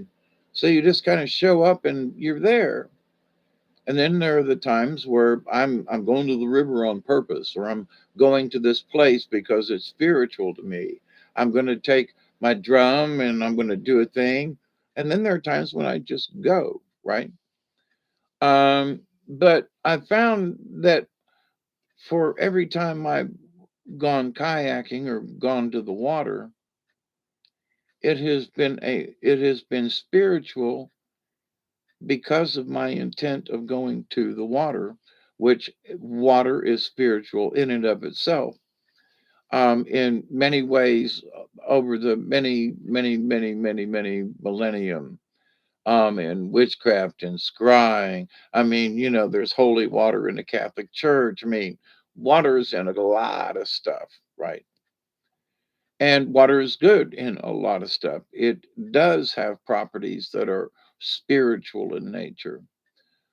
So, with that said, so when you put yourself in a position where you're around a lot of water, then you're putting yourself on purpose in a position to have the water be however powerful it may be.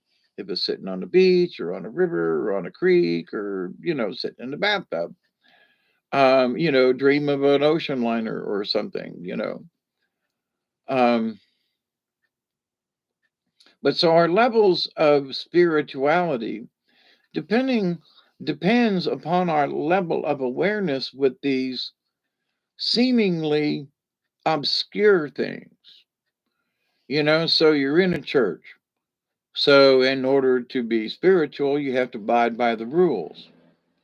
Well, so if you skip the church and there are no church rules to abide by, then that gets rid of a lot of clutter to allow you to simply be spiritual. All right. Oh my God, I didn't give enough money to the church. Yeah, okay. Well, now I got to worry about this. And the pastor was on to me, and my neighbors, and they all seen I only had $5. And they all, ooh, look at that poor man. And I don't need that kind of. And so Or I didn't go to church last Sunday.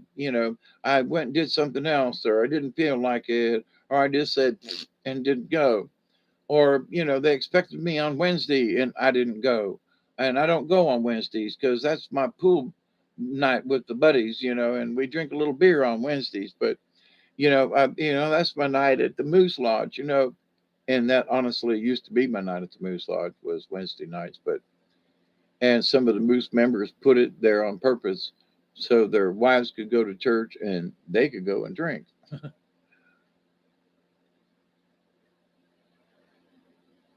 And when you see them in your rearview mirror, it's the only time you get to kick, throw, and tackle a pig without getting tased or shot.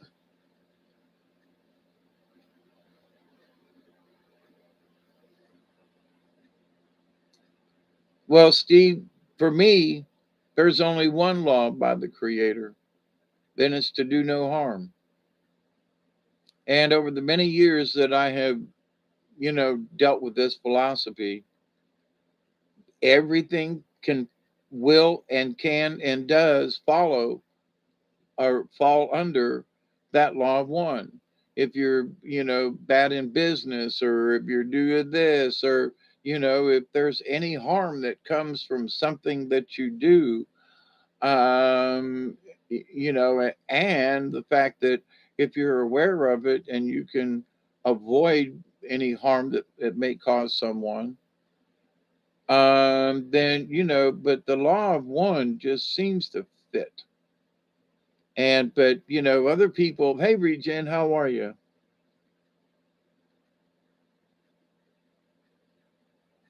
Yeah, I mean, I understand, but as I've gone down it, thou shalt not covet thy neighbor's wife, thou shalt not covet thy neighbor's goods. Well, thou shalt not covet. They should combine the two. But anyway, but if you follow in that rule of the law of one, where to covet anything of somebody else, to the point where you like really want it, you're going to steal it, but whatever, then that covers under the law of one, in that you that's a potential harm. If you're going to steal something or covet it, and or that's not good vibes. So but anyway, so with native folk, and I don't mean just Native Americans, but Indians, but native folk, who just believe in that natural order of things. So their level of spiritualness, in my humble opinion, is greater than a lot of white folk. Well, and other, um, but in that,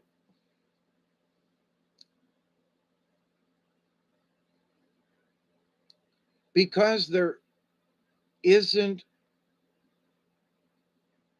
a structured religion that they can screw up, they go right to the spirit. They're already connected to the creator. Sort of like what you said earlier, Steve. There's the creator, and now here's something. Someone asked this before, and I asked this myself. There's creator, and then what about the great spirit? Is the creator and the great spirit the same? Now, this is my take on this, all right? Because there are a vast number of galaxies, solar systems, planets, dimensions, timelines, you name it. I think there could be more than one creator. There is the creator that created us in this solar system with this planet and in this reality. But for the entire universe in another galaxy, is the creator that's here the same that's in a galaxy far, far away? And I don't mean to be, jibing this or whatever, but seriously. So could there be a creator over there in another galaxy that takes care of that division? So, and that they follow certain quote natural laws, or but that the great spirit is the spirit that resides in us all, regardless of what universe or what galaxy or planet we may or may not live on. So, can they both exist? And to me, having just allowed this to cogitate in my head, I could absolutely understand where there are different creators because the universe is so vast and there's so much to take care of.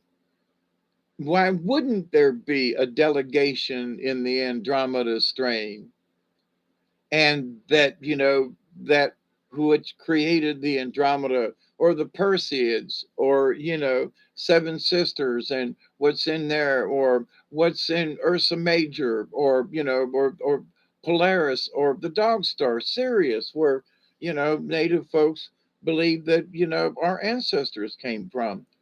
So um was their creator different because they're from a star system far, far away, but that we all share the great spirit that is in all of us, that all of us share? To me, that doesn't seem to be too outrageous. But now, if you're in the Christian religion basic thing, there's only one God, there shall be no other false gods before me, etc.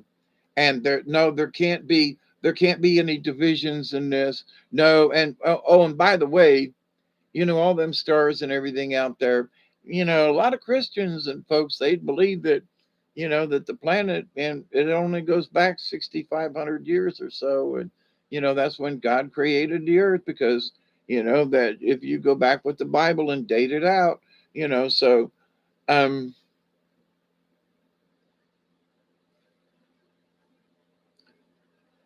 so spirituality is based upon some of these basic things.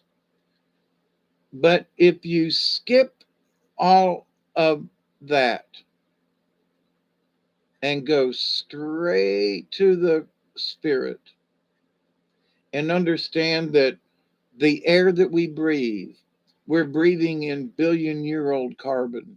We're breathing in molecules that have been around for millions of years. Okay, 6,000 years. Okay, whatever, flat earth or round, doesn't matter. We're breathing in stuff that has been regenerated and come in from the cosmos and distributed from the clouds from airplanes or whatever. But to the point, though, that we have been recycling the energy of things. The water doesn't really go anywhere. It becomes a cloud and comes back down. It goes into the earth, and then it comes out and it comes into the ocean, and out comes up springs. And so water in a lot of ways is alive, right? And we don't consider that. But with this living water, we all drink it. It's in everything we do. There's water of some kind of fluid, right? And so, with that said, so we all have the same connection because we're all water based. We all have to have water in order to survive, to cook our food and do blah, bathe and wash, and Um, so in that alone, really, that makes us a part of the universe. Can I say in the beginning was,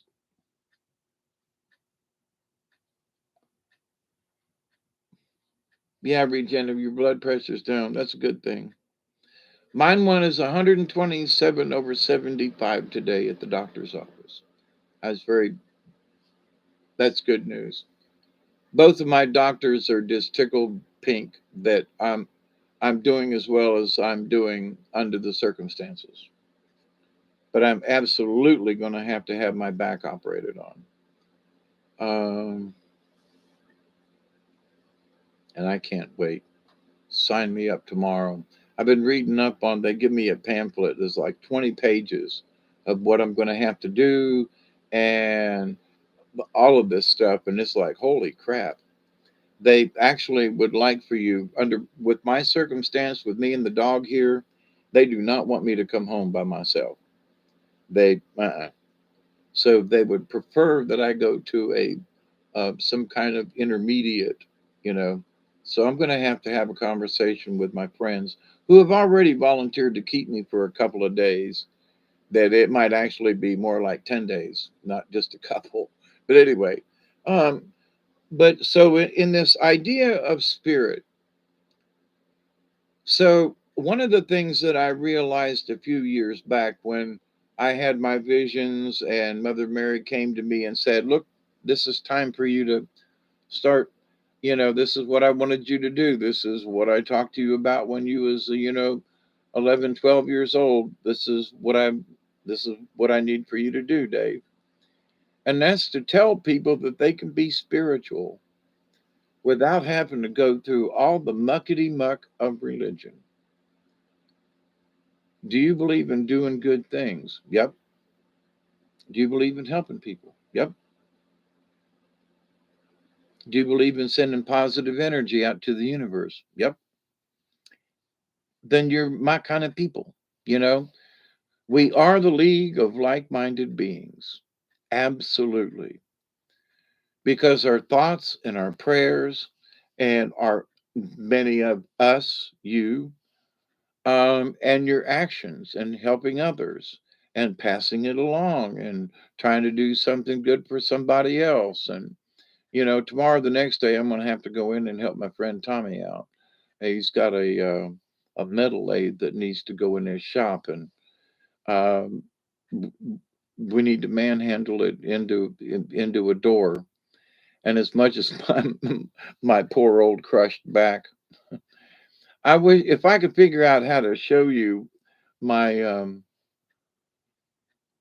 share my myelogram with you all, you would be astounded to see how crushed my lower spine is. I'm still had today was the first day that I got a chance to actually see the MRI myself. Oh my God. How am I walking? Oh my God. I'm so grateful. But anyway, do you believe in giving, not accepting anything in return? Yep.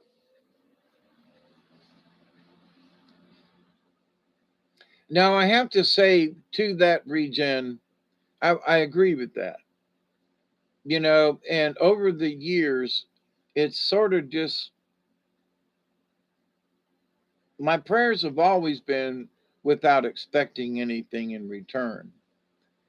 But then over the years and reflecting back, I was like, well, I was praying and doing some stuff, but if you want to know the truth, there was a little bit of me that was kind of hoping something good would come out of something, right?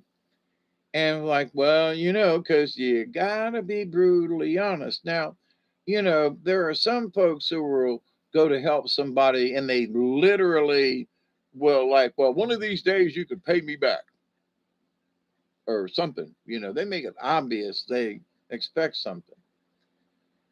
Then there are those times when we just help someone. I brought it up before, but that time on the way home, that, there was a gentleman that had that bad accident that cut his leg off, and we were there and saved his life. And there was an incident on New Year's Day. I don't really know how early it was, but a friend of mine that I had supper with on Christmas had an accident with his Jeep. It flipped over, it caught on fire. He was killed and burnt up.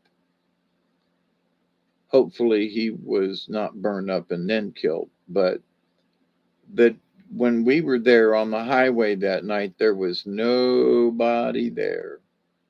And had we not been there, that gentleman's vehicle would have blown up because there was a fire. under his truck, and he was out. So, but having saved a person's life, unfortunately, not their leg, and then having a dear friend, in from the neighborhood here, have an accident just the other week, has been a shock and a surprise, and like you never dadgum know. There are times when those of us are sent out to be angels, and there are some angels who are sent out and just shit happens. You know, they're killed, and in a horrific way. A ball of fire and a vehicle burning up upside down in a ditch. Nah, not the way I want to go. You know what I mean? So, but in our spiritualness of stuff, this wasn't a bad guy. He had just lost his wife. He and I had had conversation on Christmas Day, looking forward to the new year and hoping it was going to be better. And then, ding, he gets cashed out. His time's up. So, in our spiritualness, do we give a crap about what the church says as long as we have lived a good, decent life? We've helped people when we can. We've not been overly stingy, but we've been careful with our money. Um, and where we don't try to live outside of our means. It doesn't matter what happens with the Joneses or the Smiths or whoever. I don't have to have the latest, greatest. Um,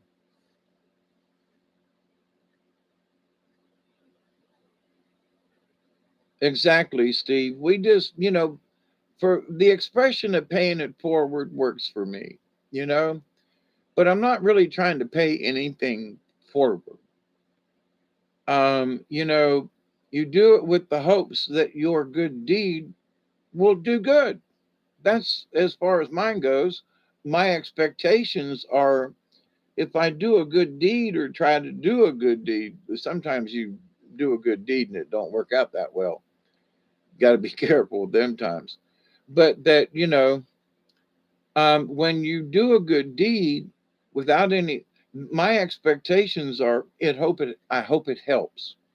I hope that it does good because that's my intent. I hope that my prayers are answered, in that my prayers are for this person, for their anxiety, for their high pitched um, interference in the universe. Healing prayers to you, Michelle. I've been giving out of my heart a pie or cake every week now for a year to a local church, and truly I've been blessed, inviting others too. That's really good, Regen. That's cool. I want a cake. I want a pie. I want a cherry pie. No, um, but there are sometimes, like my friend Tommy, who I went down to Tallahassee and helped him out with these two motors that are sitting in my trailer. He just called me and said, "Look, I need help." Okay. Now he's already warned me that at some point this week we need to get this machine that's sitting on his dock into his shop, and I've already agreed to go and help him. I hope that I'm able to walk and go and do this. I don't see it as being a big issue, much as he does. But anyway, but go to help a friend out, and he's helped me out in the past. We've helped each other out in the past, and this is just another long list of the two of us helping each other, and the fact that he and I are brothers from another mother, as our saying goes, and we have the the things that we have been through, accidents and head traumas and just stuff in general, relationships, just it's almost like, He's had his way of experiencing the same damn thing as I have somehow. And he's like, you know, I know we've had a lot of similar things, but the other day he was like, I just can't believe it. Every time, because we met at I was trying to call him to go to the restaurant. We played phone tag. I went on down to the restaurant, sat down, was eating my dinner, and saw this guy on the other side of the room, the dining room we were in. And lo and behold, it was Tommy. He was at the same restaurant at the same time, tried to call me and invite me to dinner. So we ate lunch together after both of us had already eaten about half of it. But I was like, we were sitting in similar positions in the room near the door by ourselves. And, but here we go again. Oh, fancy meeting you here. Well, not really. Is it, oh, sweet potato pie. Oh, please, Steve. Yeah, I got a couple of sweet potatoes in the refrigerator, and I've got some pie shells in the freezer.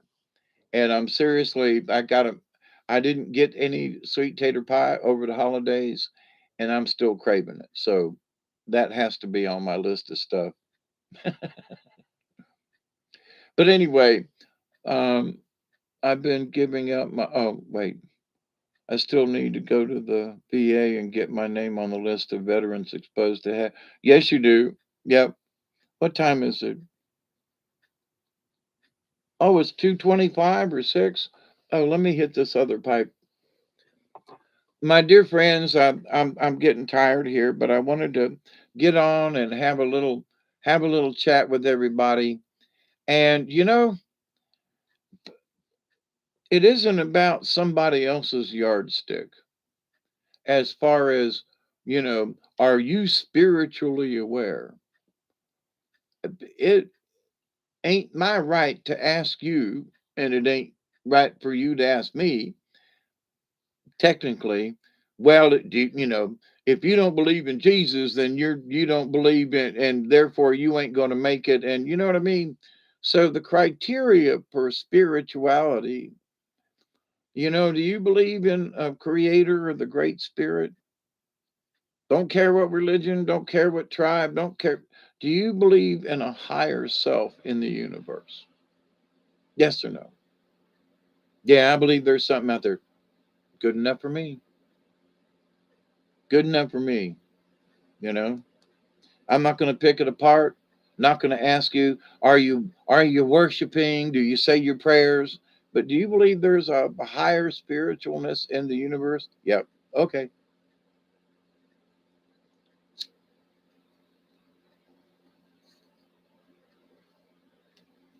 Why? Because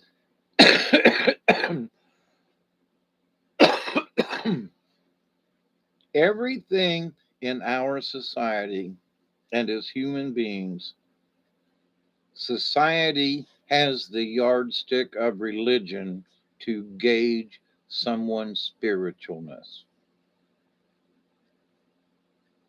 Or maybe some other actor, something, Mother Teresa or something, okie dokie. But to the point of it, she was a Catholic nun, and she was going to be canonized, and they're talking about that they're going to canonize Benedict. Well, he retired and hid out in the back room, but maybe they should make him a saint. Saint Benedict, okie doke, sure, why not? Um, but the idea, though, that was he a Catholic or was he a Muslim or was he a Jew? Was he a? Does it matter? What did he do or she do in their lives? Period. Did people hate him or did people like him?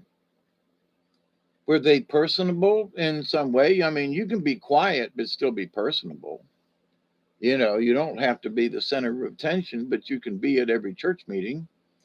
You can help somebody with their homework or something, or you can volunteer, you can bake a pie, like Regen.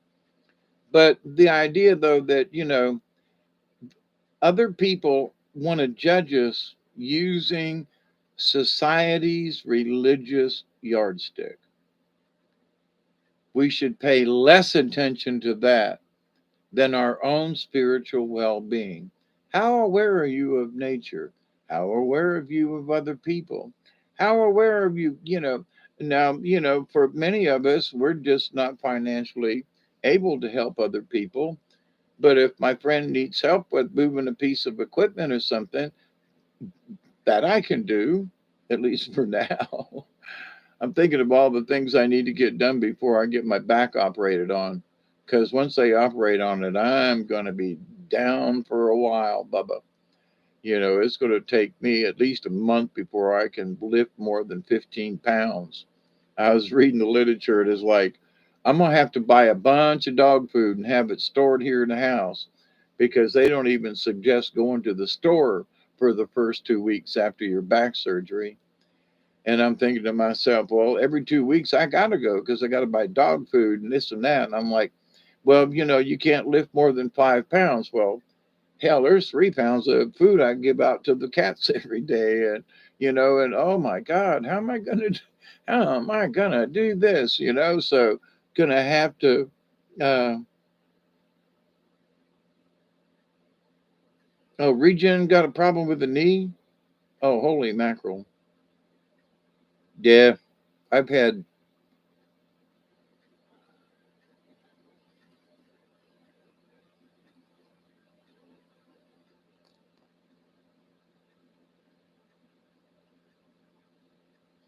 oh, good.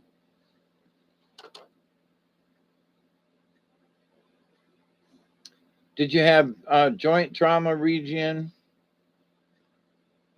Because I have. That was mine. I got severe joint disorder. But, I had my knee broken in 4 places. So I surely hope yours issue wasn't as bad as mine. But after all this, the neurologist gave me a good workout with my knee and my legs the other day. And he considers me healthy enough and wiry enough at the age of 70 to do the surgery on my back. But anyway,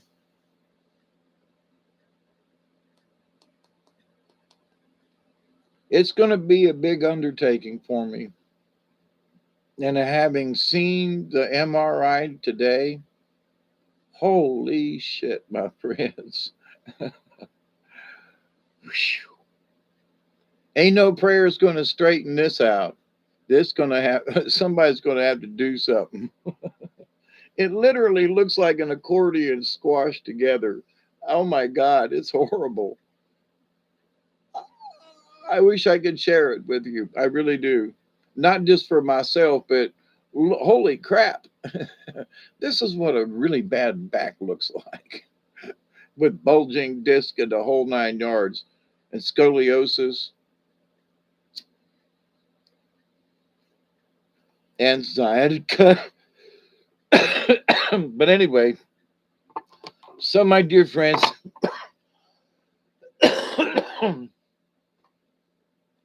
don't let somebody else judge you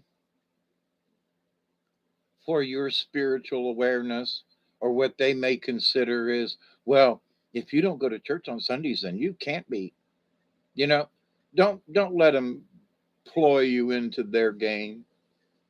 Don't let them guilt trip you. If you're saying your prayers and you're doing the best you can on the world, honestly, doing the best you can, and ain't no,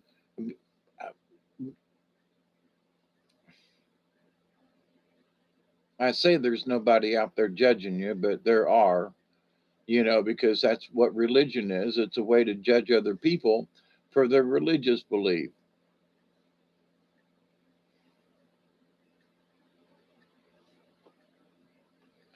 But I do continue to pray that each and every day, that each and every one of you, your friends, your family, and all of your relations, and all of your relatives too, and anybody you might bump into during the day or the night, that you will continue to learn how to accept and receive the knowledge, the healing, the wisdom, and the many blessings and understandings that are out there in the universe.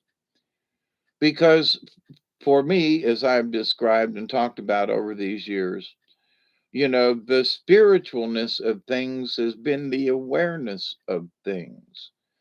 And it's like the awareness of religions. Now, some people need that structure and everything. They need to be able to be graded. In other words, well, I go to church every Sunday, and I have been to church every Sunday for the last 10 years. Well, that's how they can prove that they're religious, you see. That's how they can prove that they've got their ticket punched to go to that gated community of heaven of Christianity. So, you got to go through the pearly gates. I don't want to go through the pearly gates, quite frankly. I don't want to go to a gated community. I've been in prison down here on this earth. I don't want to go get locked up in heaven. Eh. So, but the idea of spirituality, though, please base your spiritness on your intent and your connection with the Creator and with the Great Spirit that's always all around us and that we are always a part of. When you get that awareness, the religion doesn't matter. You can be religious, you can be a Catholic, but still have, like when I talked with Sister Helene, I asked her, I said, why haven't you left the church? Why are you still in the church? And she said, because I made my promise to God, not to the church. And I went, oh. So in her religiousness, she was religious to God and not necessarily to the church. Okay. She was using the church as a vehicle to be able to help people and be, to be a teacher and to and to be a teacher and a spirit guide and to be a teacher. And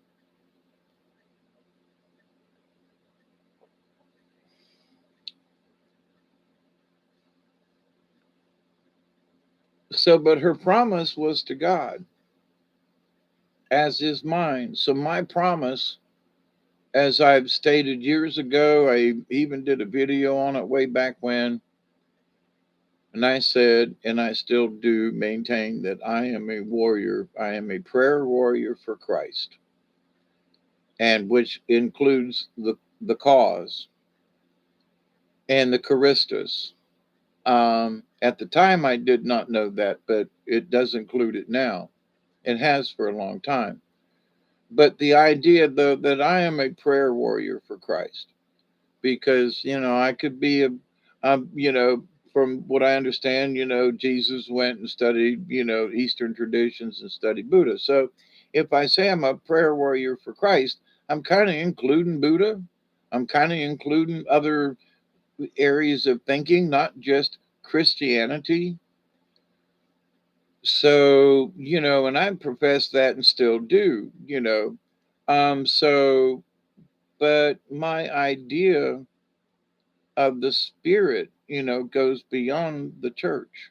I see churches as just monuments of stupidity, even though I love the architect of many churches, especially the older ones. But at the same time, I mean, it's just like Jesus always went outside and taught. And that's where I feel, when I feel closest to nature, and when I'm doing a ceremony, I've got a fire and the drum, and I'm outside with nature, whether daytime or nighttime. I'm outside. Jesus was always outside, even on the boat and in the ocean and walking across the water. And, when he was out preaching to folks and bringing, fishes and bread, they were all out, they were always outside. And so I've always maintained that ever since I was a youngin'. I've always maintained that. Uh, so there are certain spiritual things that I have considered, like why build all these churches when Jesus preached outside, and all the all the priests and nuns were bitching at me, shut up now, we Jesus wanted us to build churches too, and God and Saint Peter, and they bring up all the saints, and it's like, but that what's that got to do with being spiritual as to how big the church is? And you know so one of the things that have pissed me off over the years, I thought as a youngin' growing up in the Catholic Church, that when they consecrated a church, a Catholic church, it was like, that is consecrated ground. It can't be used for nothing else.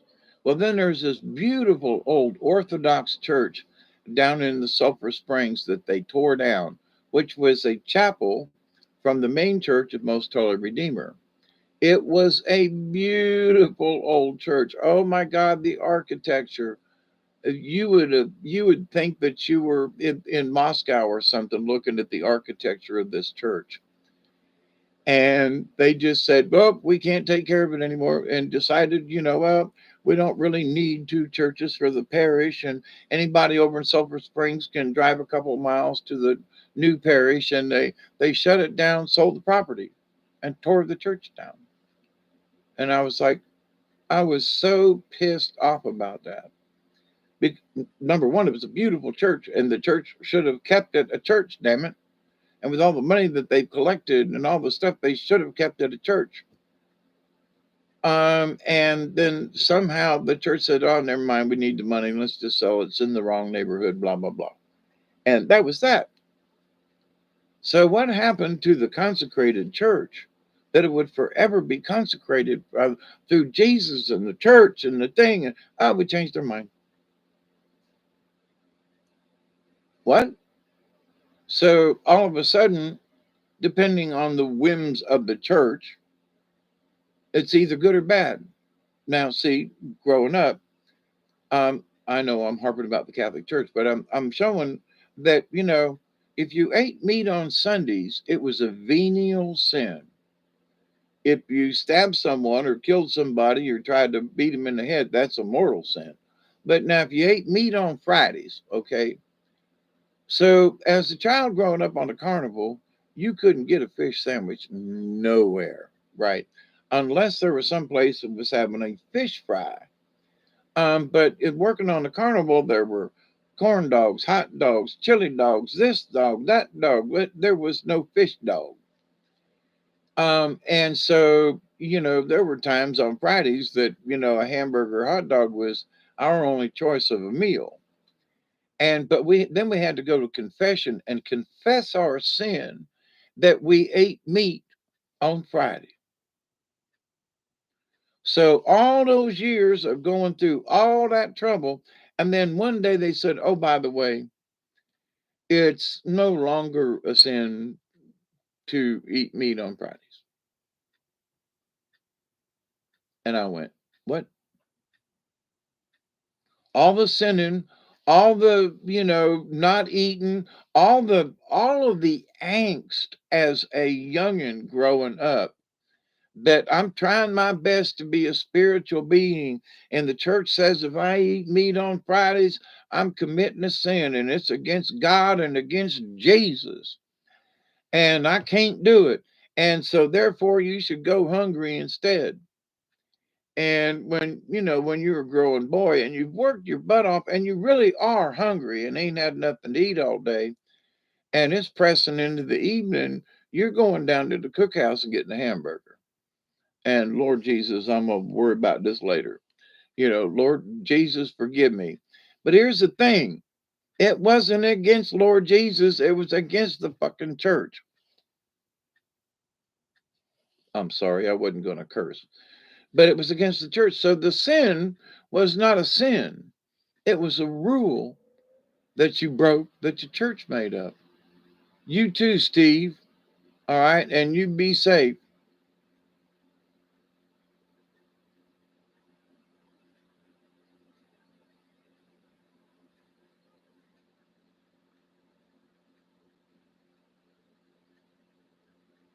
Regen, Isby's having ready, sure. Is that right? I haven't heard from Isby in a while.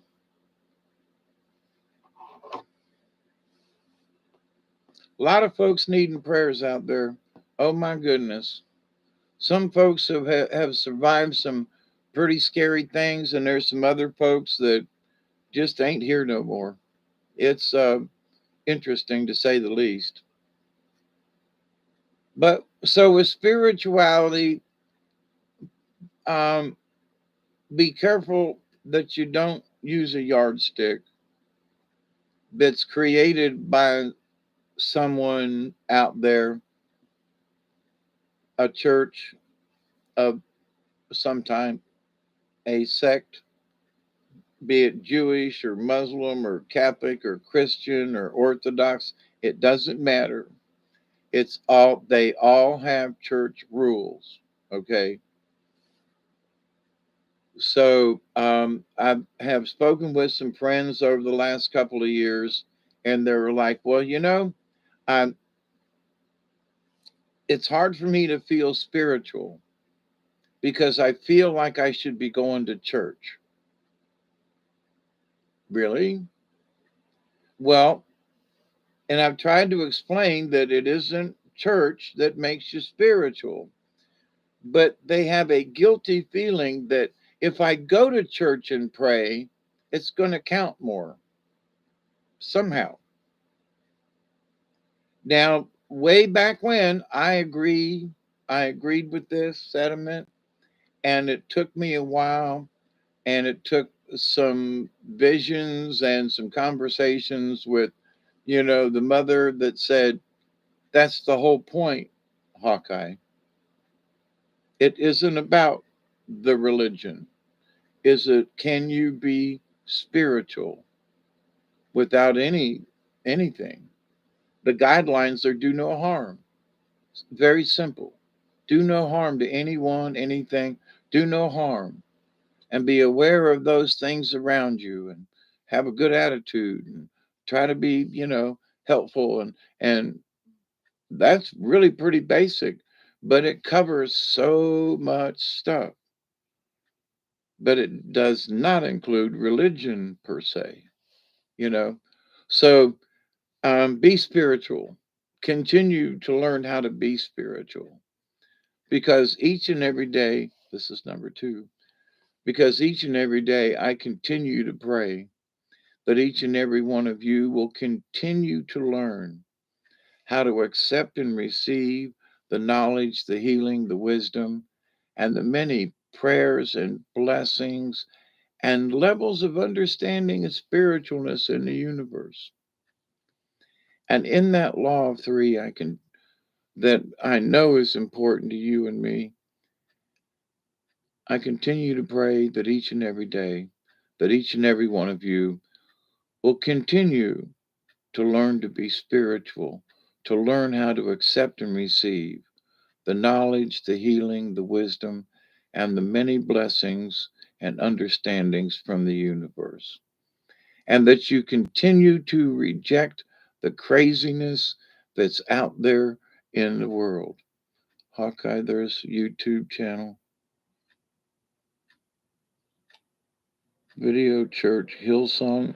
This is even on a late night Saturday. Sure helps me wind down and relax. Cool beans.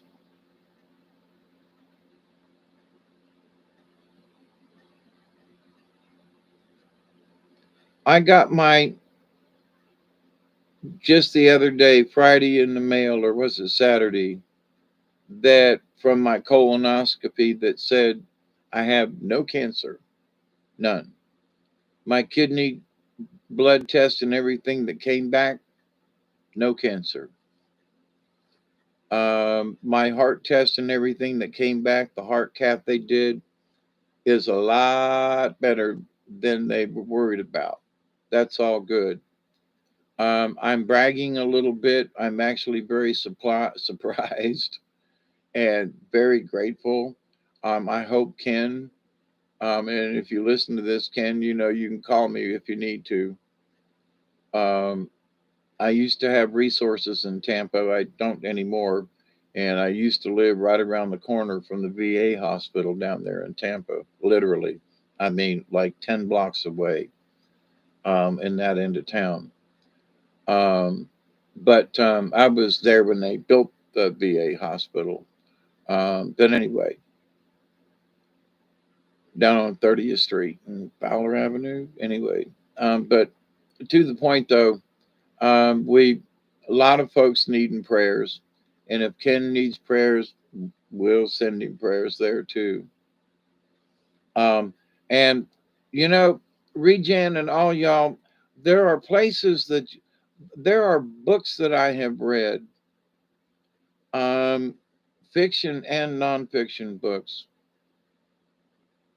um, mostly fiction, but some of them sci-fi, fantasy, or something, but have found inspiration and spiritual guidance in a way. I mean, like for example, you know, the idea of in Star Wars, may the force be with you. Now you can say, well, it's all about Jedi or this and that and whatever. But no, if you really just take the basic idea of the force of the universe, may the force be with you, good or bad or evil. The others bad forces out there, you betcha. So the idea though that may the force be with you. So what is your spiritual gain? What do you wish to do with that force within you? That force that you are connected with the universe. How do you expect to use it? Can you wave around a lightsaber and levitate things? Well, in shaman areas and stuff, that if you were really good at it, that you could levitate yourself and fly and disconnect yourself and appear someplace else and be in two places at one time, and so is that really so far-fetched from the Star Wars theme of the Force?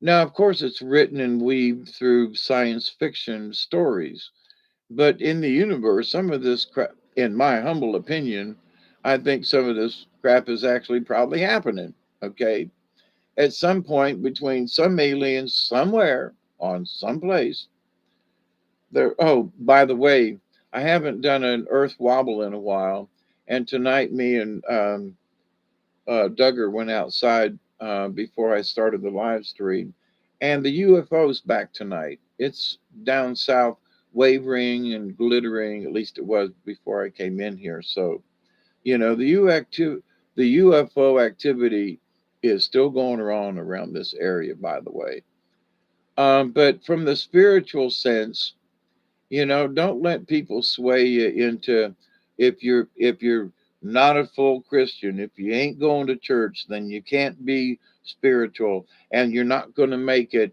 and they try to guilt you into it. Please don't fall for that. Please look. And here I am, Lord Jesus, don't let you all fall for that mess, okay? Because that is church related. It's all about the rules and regulations of the church or religion. Just stay clear of it.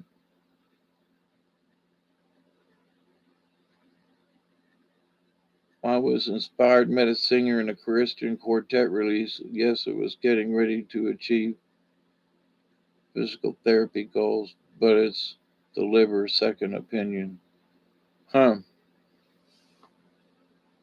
Well, do well, and best hopes for folks. If somebody's got some kind of cancer or something, or suspect to, raise your pH level. Check your pH, raise your pH level, because those kinds of things cannot live in a high pH. If your pH is below 6, do something to raise it, because all kinds of stuff will live in that low pH, from 6 to 5 to 4, 4.5. And if it gets any lower, if your pH is lower than that, doggies.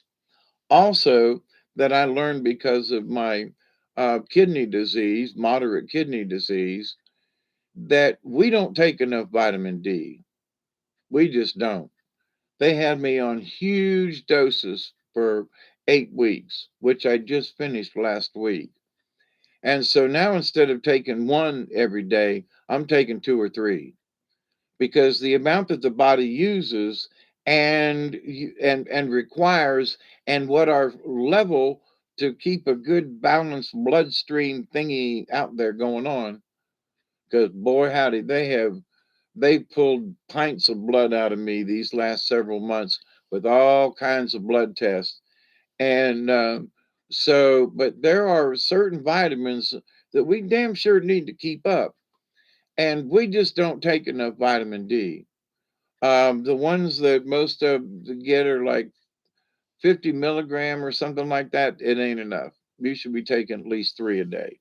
You should be taking 150 milligram.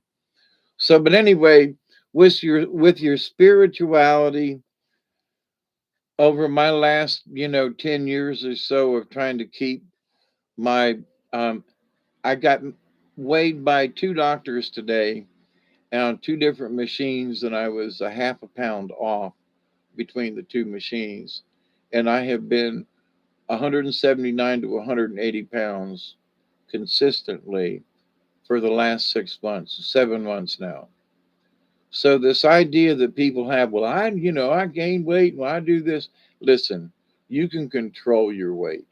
You can. If you're having trouble, just ask the universe. Listen, don't eat that next piece of pie. Slap your hand, child, and don't do it. You know, stay away from that greasy fried chicken. If you're eating greasy fried chicken more than once a week, it's too much. Okay? Bake it, broil it, put it in a stew. But there are so many things. People. I watch folks fry up pork chops, and I mean, there's grease going everywhere, and they frying these things up. And grease are dripping off. Oh, Lord have mercy. You know, we used to fry our eggs in bacon grease, so I know where that goes. But I don't do bacon anymore. I mean, and the fake bacon is just, if I'm going to eat bacon, I want real bacon. And a BLT is like what bacon ought to be. But it's one of the things that I changed in my lifestyle. I got away from greasy stuff. Once in a while, treat myself. But as far as this, have bacon 3 or 4 times a week, nah. Mm-mm. That's what killed my pops. His heart was clogged, and he died from it.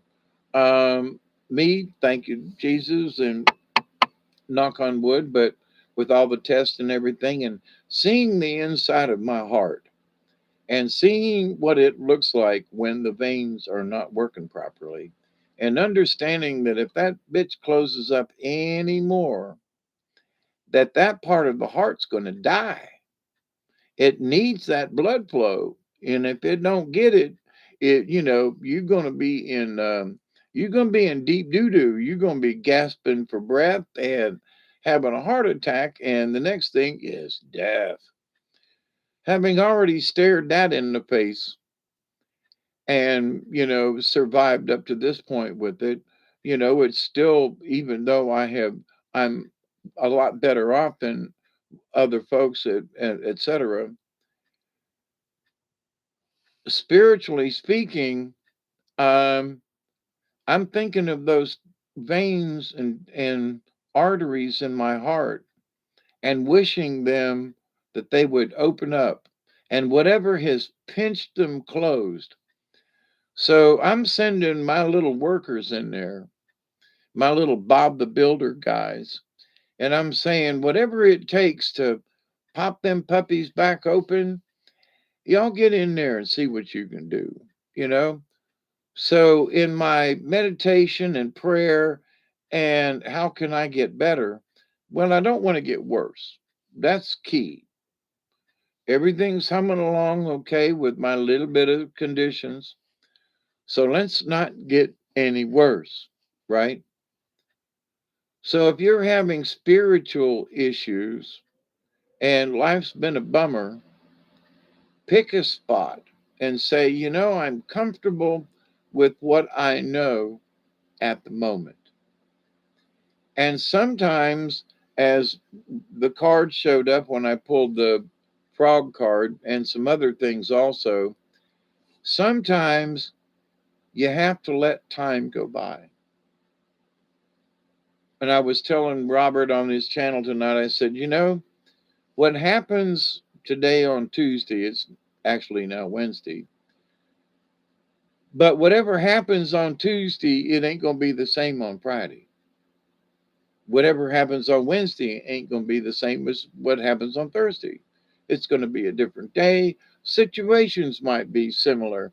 When I worked in, factory with a lot of machines, you were guaranteed a machine was going to break down because there were hundreds of them, and the chance that there would be a day when nothing broke down were very slim because there were just so many machines.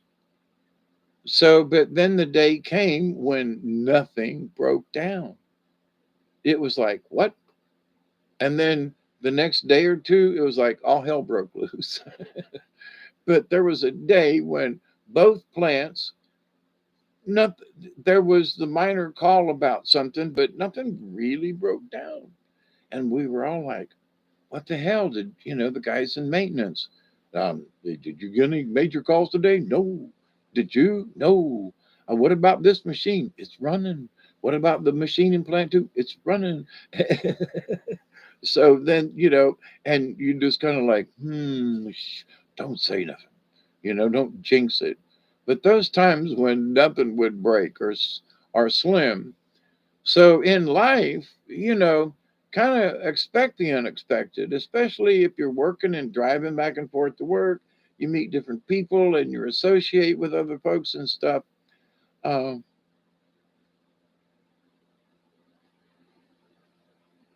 it can exist in an alkaline body. You're right about that, Chloe. At least all the information I've been reading over the years. Yeah.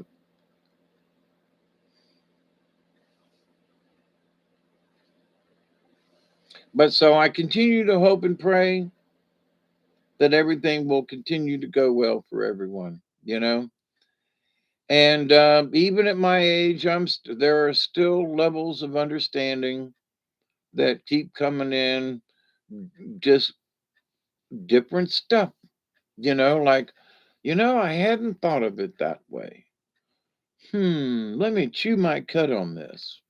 So it's like today, the other night when I did cards, but also it was about the secrets of the universe. What is a secret? And by whose standards is it a secret? So there are things in the universe that are unknown, but are they secrets? Or are they just simply unknown, you know? So and those secrets to the universe have a lot sometimes to do with our spiritual development. And they're secrets if we've never had the opportunity.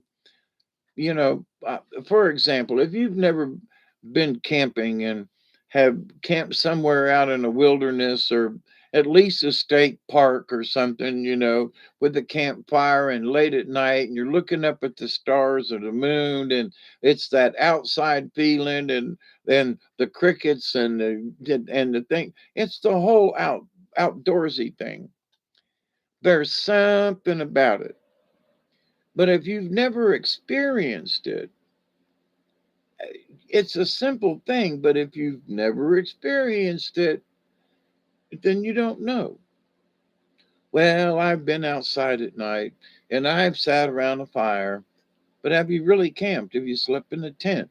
Have you been out somewhere and just been with nature? Well, no, I just don't really see the point. I have friends like this, right? Okay. Well, I've been outside. Yeah, but you've not been outside all night unless you passed out from being drunk. But so you don't know what it's like. You really don't. I mean, I'm sorry, but until, if you've never been swimming in the ocean, you don't know what it's like. You can think about, well, I've swam in a lake. It ain't the same. Well, have you ever been to the beach? Well, no. Well, I've been, there was this, um, there was a, a water slide place at the lake. Have you ever been to the ocean? No. Well, then you don't know what the ocean's like. Sorry, whatever you want to say. Well, I've seen pictures. Fine. But it doesn't, until you have experienced it. So if you stood on the shore of, like for me, on the Gulf of Mexico and watched a hurricane come in and seen, 20-foot waves come crashing into the shore, and body surfed some of them back in the day off Clearwater Beach, and they're at the pier. Well, it was a pier back then. I don't know now, but anyway, um, and at 10, 11, 12 o'clock at night, be out there in the surf, body surfing because there's a hurricane off the Gulf. But anyway, if you've never done that, then for all you want to talk about or experience or say that if you've not done it, then you don't know. And it's not to be snooty or I know more than you or somebody else. It ain't that. It has to do with the experience itself. If you have not experienced it, then you honestly don't know. Fact, without bragging or whatever, right?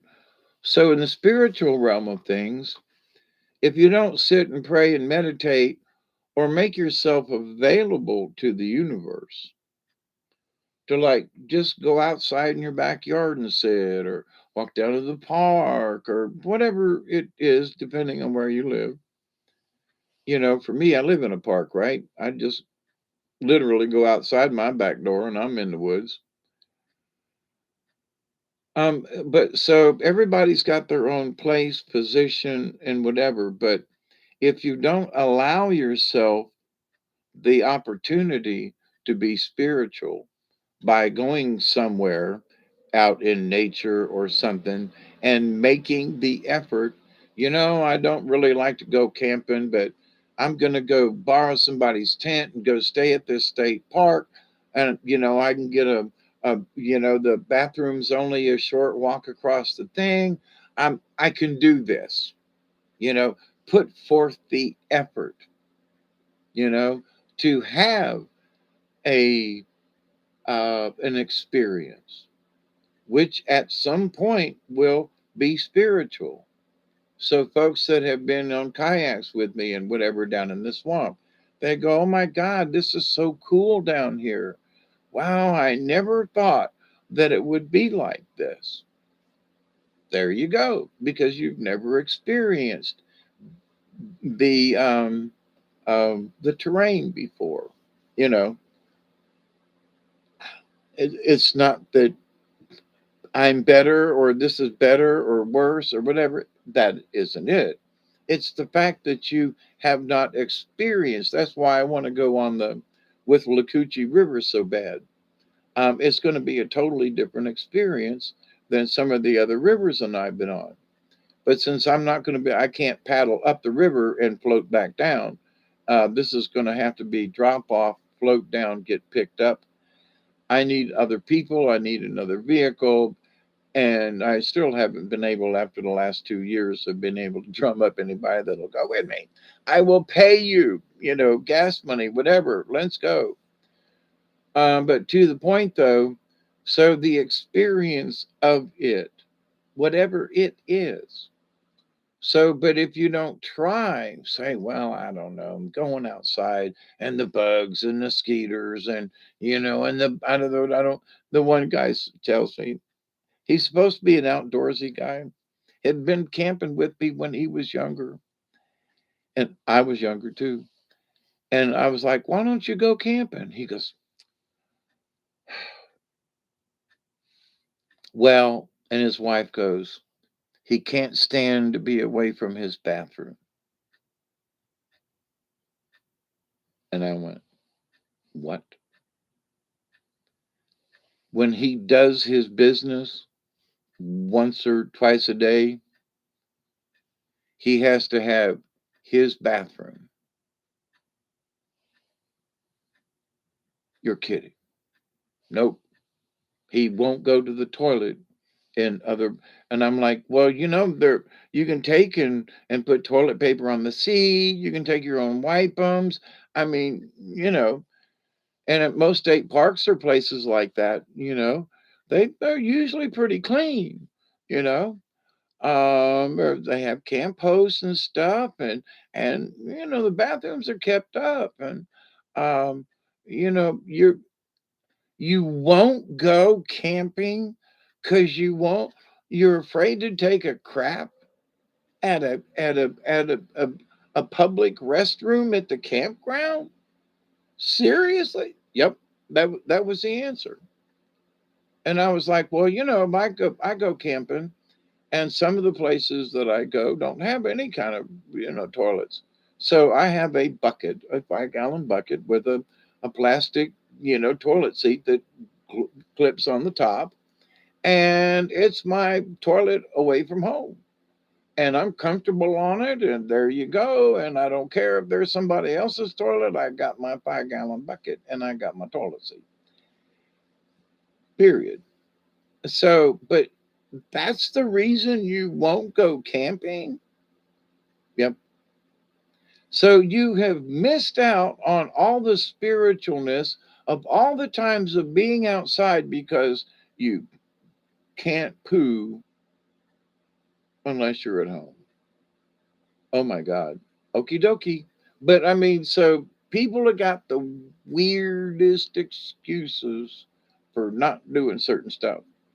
And this person could really use to go be out in nature again, has lost that connection to the spirit, and tries to say, oh, yeah, I'm connected by sitting outside and building it, or okey doke. But you won't go camping because you afraid you can't poo someplace. Oh my God. But I know someone else I'll leave it. I know someone else who doesn't go because they don't want to do that kind of thing, blah, blah, blah.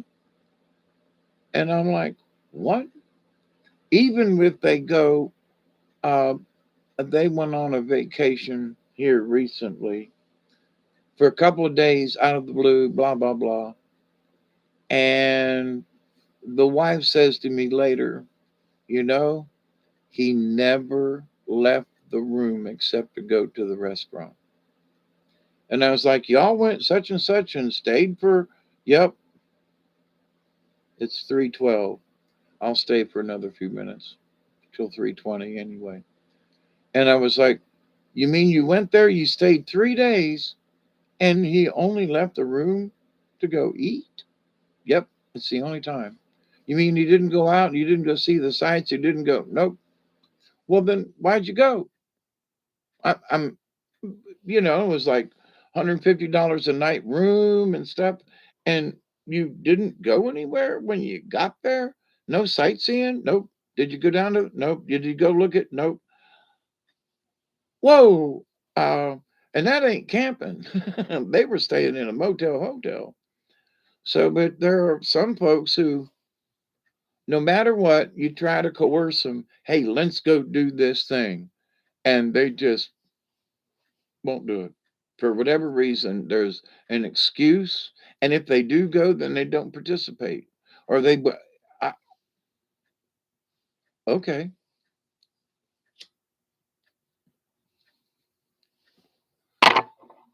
And I will say this because I know some of the people I'm thinking of at the moment.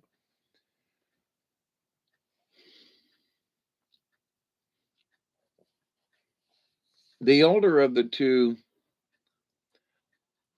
could really use the outdoor experience to help explain old age, because sitting in the recliner all day, and hanging out in the bed because you don't have anything you have to do, and just pitsy pats and you know where you used to be very active, um, but so they restrict themselves in ways that I just don't understand. It's almost like they make up excuses why they can't participate in the universe. You know, come on, go fishing with me. Well, I don't want to go in your boat. I'd rather go in mine. Well, okay, let's go in yours. Well, my boat needs, I don't have the carpet laid down. So, what, I don't have carpet in mine. Well, I don't have this. And, well, when are we going to go? Ain't been fishing yet. So, why'd you buy the boat? Well, to go fishing. Well, but you've had it 5 years, you ain't been fishing. Well, so when are we going to go fishing? You know, I can throw boats on my truck. I'm out of here. Let's go. Well, but what about, well, so there's always an excuse. And that's a shame because they miss out, they miss the opportunities.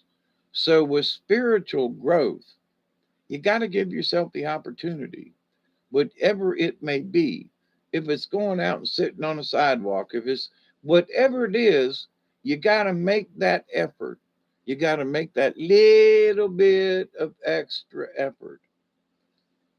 Um, whether it just be putting on some music and putting headphones off and humming to yourself, or maybe it's a drum, maybe it's bells, maybe it's a gong, maybe it's uh, um, one of those water bowl thingies, of the singing bowl. If it's something like that, I mean, something to help connect you. But if you don't do anything and you just expect the universe to just like bung, it may come, but it will come better if you make an effort. No matter how small the effort is, making the effort makes a difference. So, is it 3:20 yet? It's 3:15. All right, I'm tired. My back really hurts, and I'm going to have to pee in a moment. And it's time for my go to bed meds. And it is 3:17 a.m. in the morning time here in Southwest Georgia. You're riding with Hawkeye Two Feathers.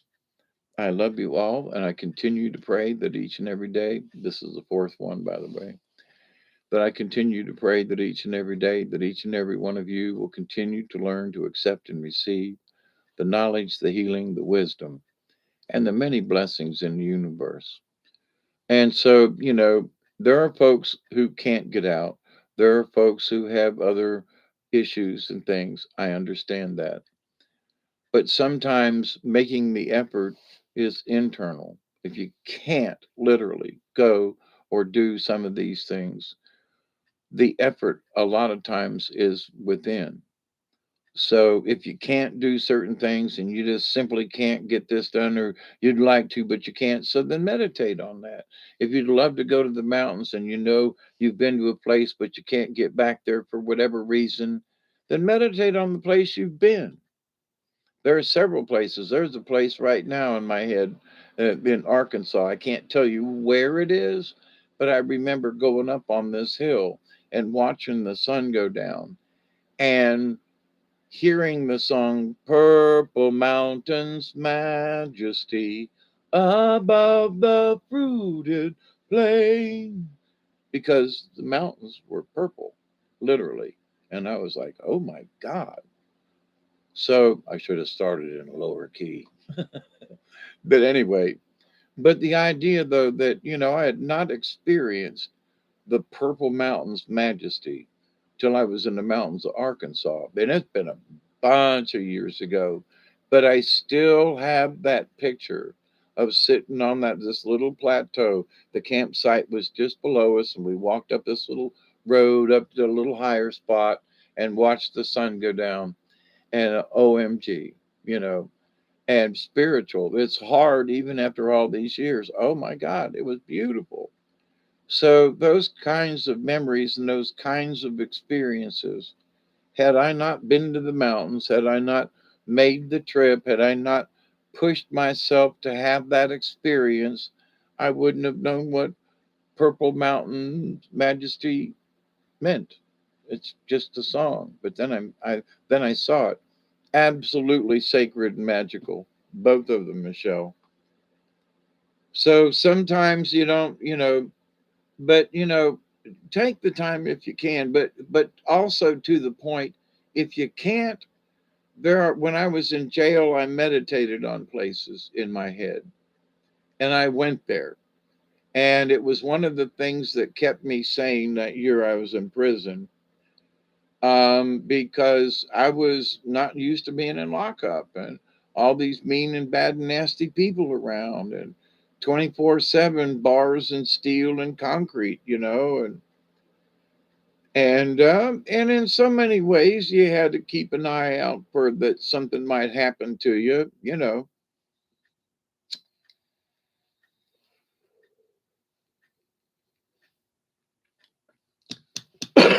Not necessarily a feared for your life, but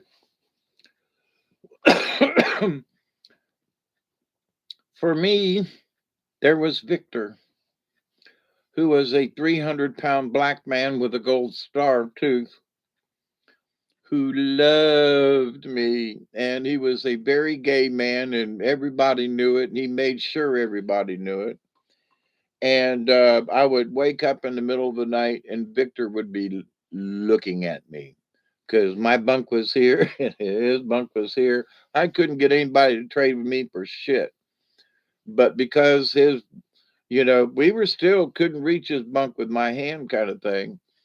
Um, the fact that we were side by side top bunk, wake up in the middle of the night and there'd be Victor staring at me. Holy mackerel. So, those kinds of things you'd rather not experience. And there have been times all them years ago. Now that was 1978.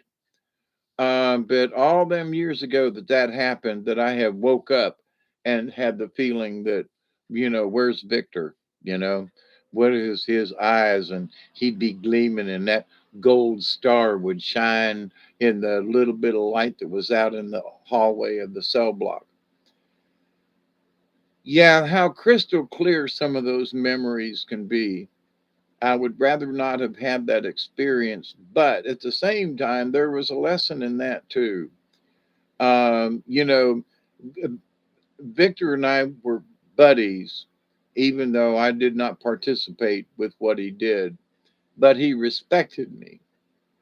And we talked, and he'd goof around. He'd say, one of these days, I'm going to get a hold of you, Mr. Dave. And he would laugh and give this little giggle. And it was like he was flirting with me. He wanted me. And in a way, it was kind of nice that even though he was a 300-pound black gay black man, but however, that it was almost like, wow, I rated, you know, wow, I really don't swing that way, but okey doke, it was flattering in an odd way, and there wasn't nothing else to do, but by being friends with him, it kept him from being more aggressive with me, and so, but but in a way that was spiritual, in that I could be friends with a 300-pound black gay man who would whoop your ass. Don't get me wrong, he would whoop you. But so when there was trouble one time in the kitchen, and I was cutting up potatoes, and there was this new kid on the block, a new trustee in the kitchen, was trying to make something of it with me and little Joe. And I was fixing to stab this guy, just out of just like, get out of my way. I'll teach you, you mofo. And Victor grabbed my arm, like, don't you, nah, don't do it. Nope, don't do it. And stepped in.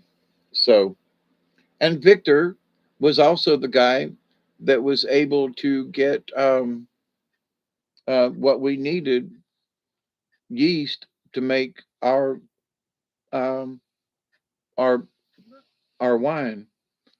So there were lessons with Victor, um, uh, how to deal with people and just whatever. But the fact that he respected me and liked me, and even though he didn't get his way with me, it was still okay. We could still be buddies in a prison, and I mean, he was in there for um, for beating up on a guy from a card game kind of thing. So he might have been a gay man, but he was showing up. He would put you to it and carried a gun. But anyway, so my dear friends, have a great tomorrow, and hope the rest of today is good as well. And may you find where you need to be on your spiritual plane. And it changes all the time. If you expect it to be a particular thing and it ain't that, just give it some time. As time goes by, all kinds of things will change. Your perspective, your point of view, and as that changes, so will your spiritual awareness. Patience, absolutely. And some of the things that I have learned is literally, I continue to learn. I just continue to learn. And there are times when I think, well, it's not that I know everything. That's I know that ain't right. But I feel like, wow, I've really had enough experience in this and that, and you know, um, I wonder what else could come up. And then around the corner something happens, and you go, "Woo, I was not expecting that," you know. So stuff's going to happen until we're not here on this planet anymore. Thank you, Michelle. Regardless of what it is, believe, believe, believe, believe. And continue to the point. The simplest thing, do you believe that you're connected to the universe? Yes or no? Then believe it. Believe it wholeheartedly. Believe it 110%. Do you believe that we're all connected in the universe? Believe it. Okay, then go for it. It's as simple as that. But when you have those basic beliefs, and that, like those basic beliefs that I have, we can talk religion, we can talk philosophy, but my belief in the spirit, and that my connection with the rest of the universe, and the creator, and to the great spirit, you can't shake that in me. Yeah, Michelle, whatever it is, honey, I'm looking at this back surgery, and it is not going to be pretty, but I got to have it done. There's no way that at 70, with everything else going fair to middling with me, that it's going to, because I should be in a wheelchair.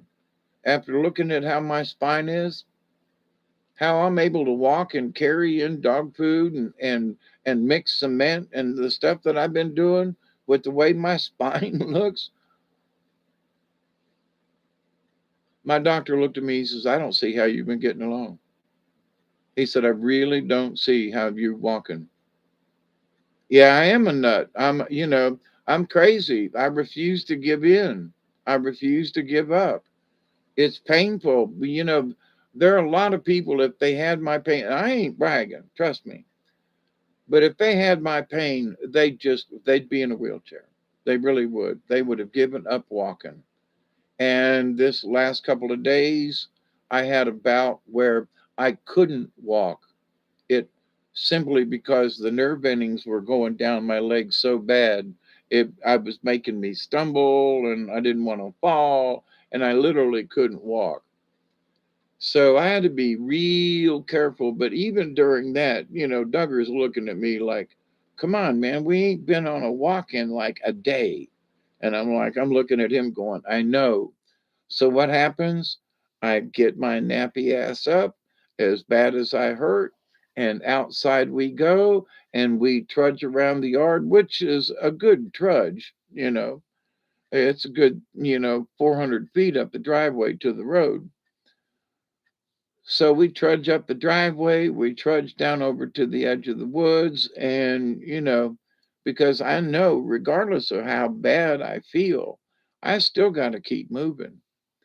And I believe that because I keep moving, I'm still able to move. But until I saw the MRI today, I was shocked.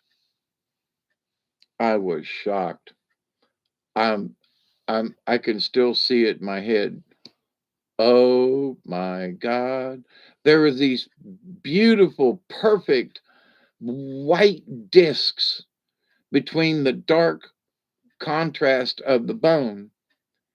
And when you got down to the point where it was bad, there was barely anything showing. That was almost bone on bone from from L2, 3, 3, 4, 4, 5, and 5 and S1. I mean, literally, there just no white at all. Oh my God. Bone on bone on bone on bone for 4 discs, 5 discs, actually. No wonder I can't walk. No wonder. I've got that picture in my head. And through the hospital, I realized that he went and got his laptop and logged on to the hospital and went through the portal and pulled up all the pictures of my MRI. And he was like, "Look, it's right here." And we scrolled through the pictures and looked at the different details. And oh my God. So I don't necessarily want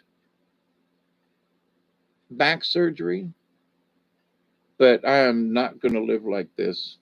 It I would rather go through 6 months of pain and therapy and whatever to be able to even get some mobility back if I only got 50% of my mobility back.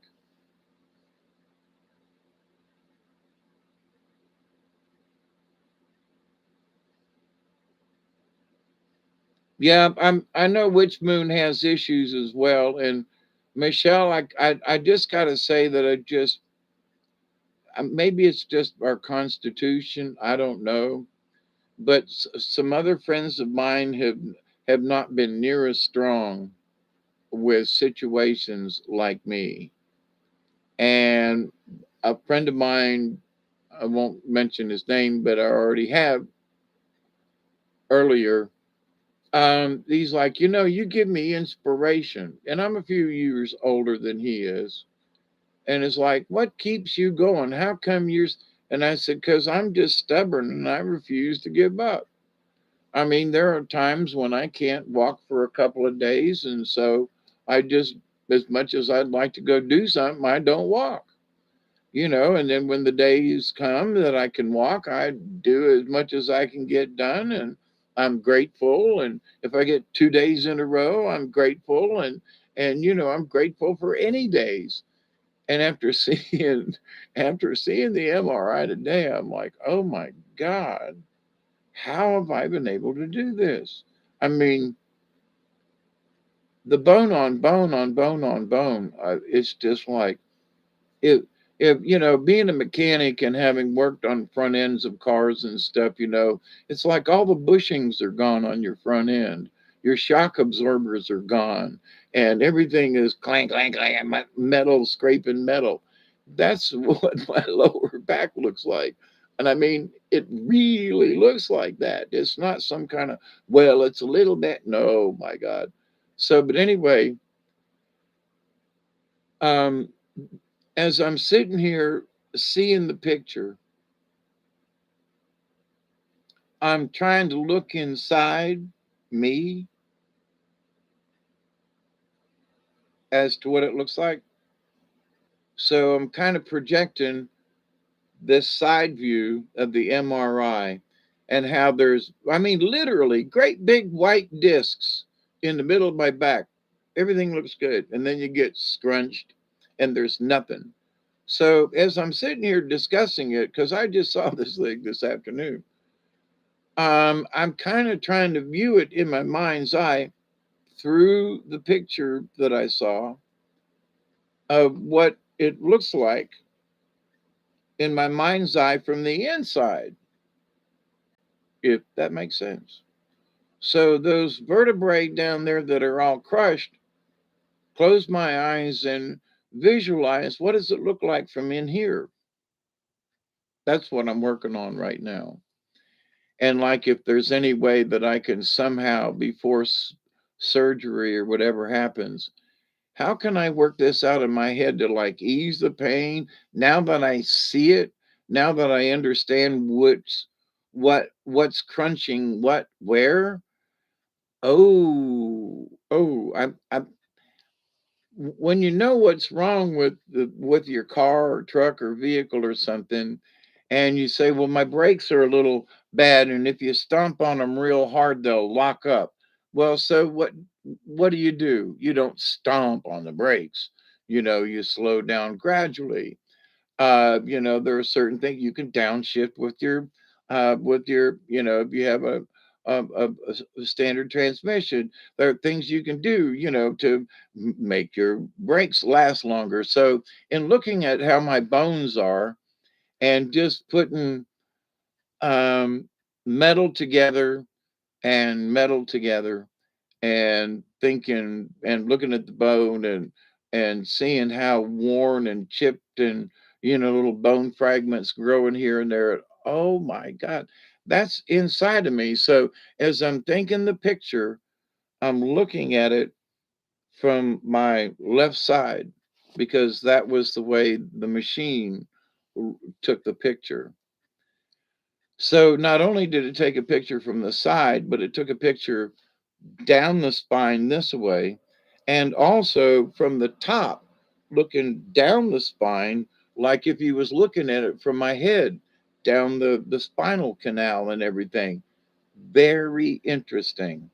I don't know how much that MRI cost, but to see the inside of anyone's body, but to be able to peek inside your own body, and I mean, in detailed image, and it starts up here and you sequence down picture, picture, picture, picture, all the way down through your spine, all the way down right through the spinal cord, and you can see everything on either side.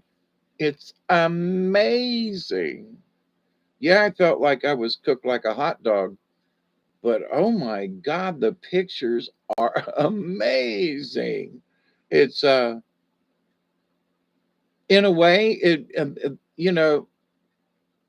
now I've been around folks that were involved with, medicine and x-rays. My good friend Hoyt that passed away years ago, he worked on CT scanners when they first came out.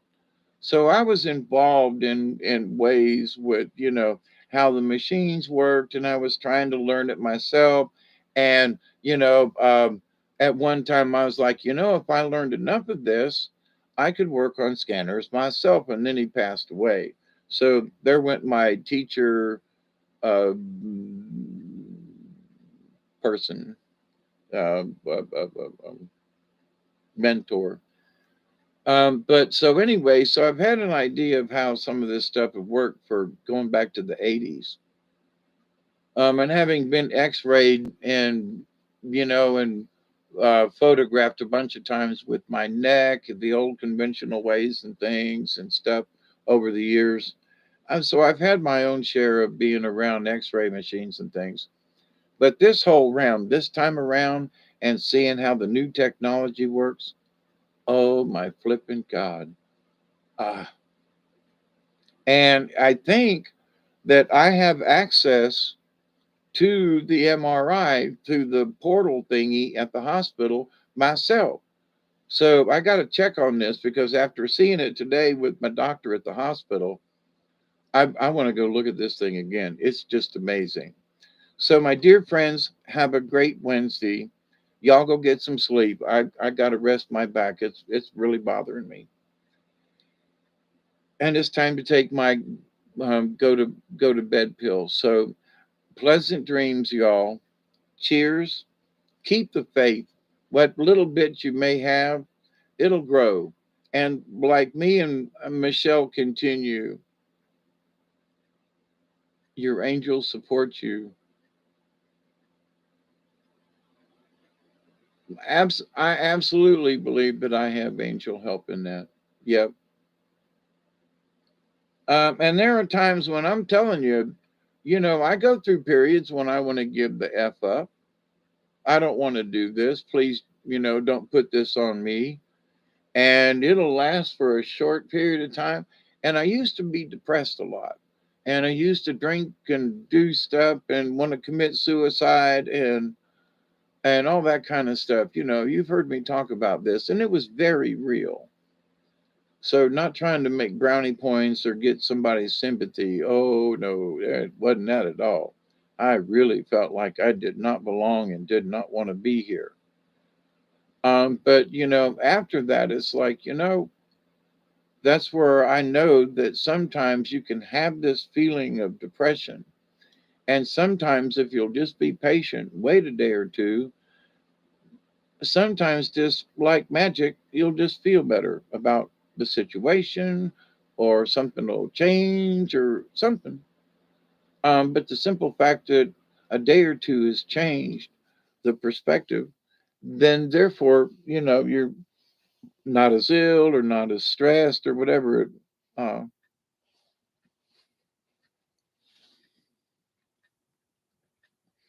yeah, Michelle, that's one of the things that we have in common.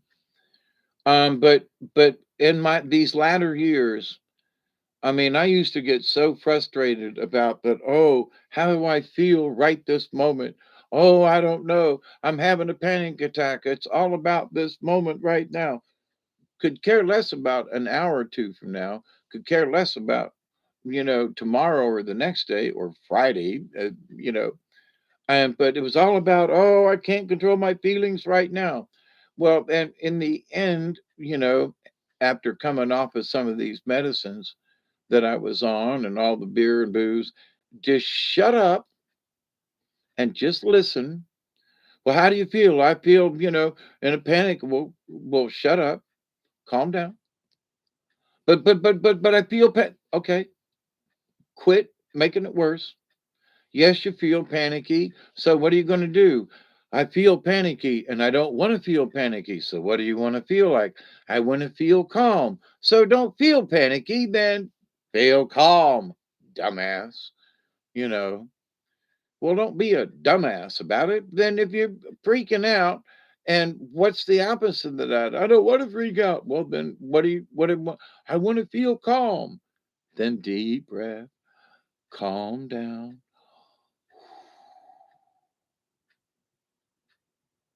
and the panic will go away.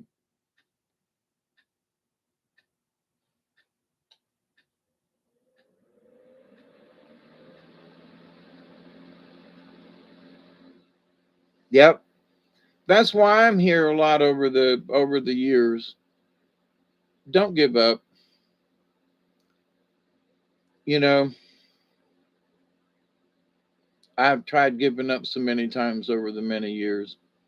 And for example, the doc told me today, he goes, with your heart thing and everything, he said, there's this medicine, and he named it.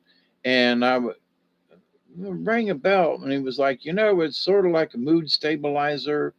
And he said, you may not know it, but you may have some hidden anxiety, and this medication can. I looked at him and I said, Doc, and I had all the pills lined up there on the bed thing, right? And I said, you see all this? I said a couple of years ago, I was so strung out. I was going to mental health. They had I was bipolar. I'm crazy. The anxiety, I couldn't control it. Now I can take a few deep breaths and I can tell you if there's anxiety going on, and there may be this little bit of anxiety that makes this little part of my chest go like this. Don't know. I'm getting used to this, but I can tell you I'm not freaking out. I am not traumatized. This is all a new experience, but my blood pressure's down, my heart rate is down, and y'all say I'm good to go. Well, if I was under trauma or stress, my heartbeat would be going up and my blood pressure would be higher.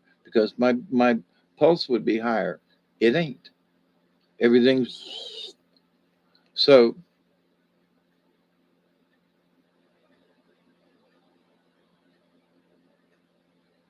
And PTSD.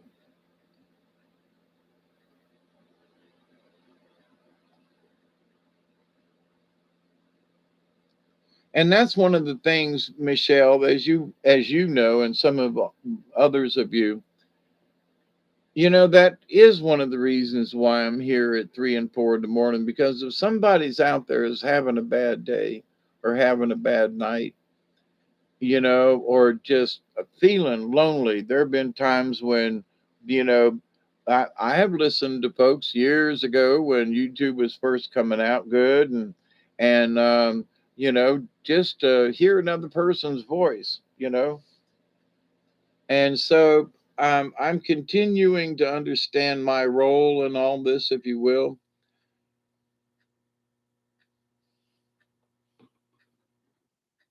But to be here and to be able to have conversation, and I trust in the spirits to give me topics for discussion, like tonight.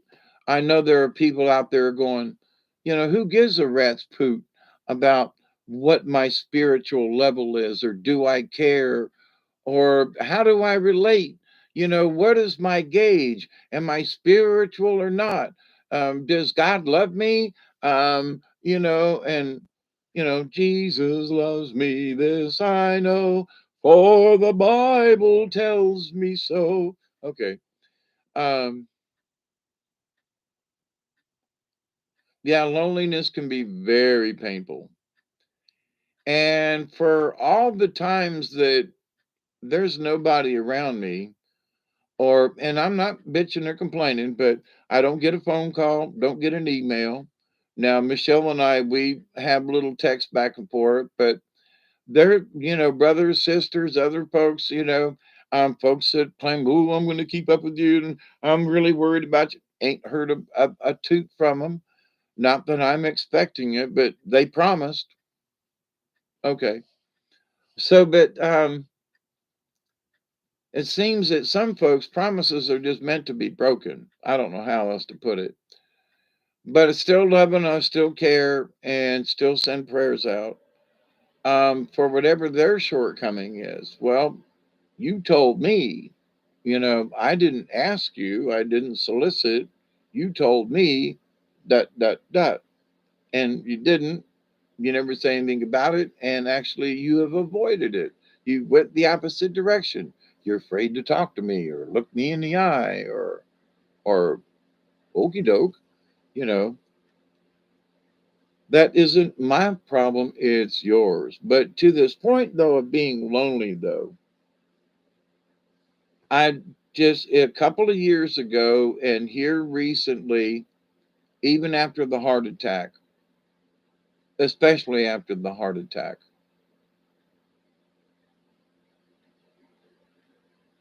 if I have an episode and they don't find me for 2 or 3 days down here, that's just the way it's going to go. I am not going to spend my time worrying about it. And how am I going to know if I have an event? When I wake up on the other side, I think. I don't know. But, and I'm not trying to be frivolous about it, but at the same time, I cannot be anxious all the time about it. I told the cardio nurse today, I said, she's asking me, does your chest hurt? And I said, at times. Just a few minutes ago, I had a little twinge.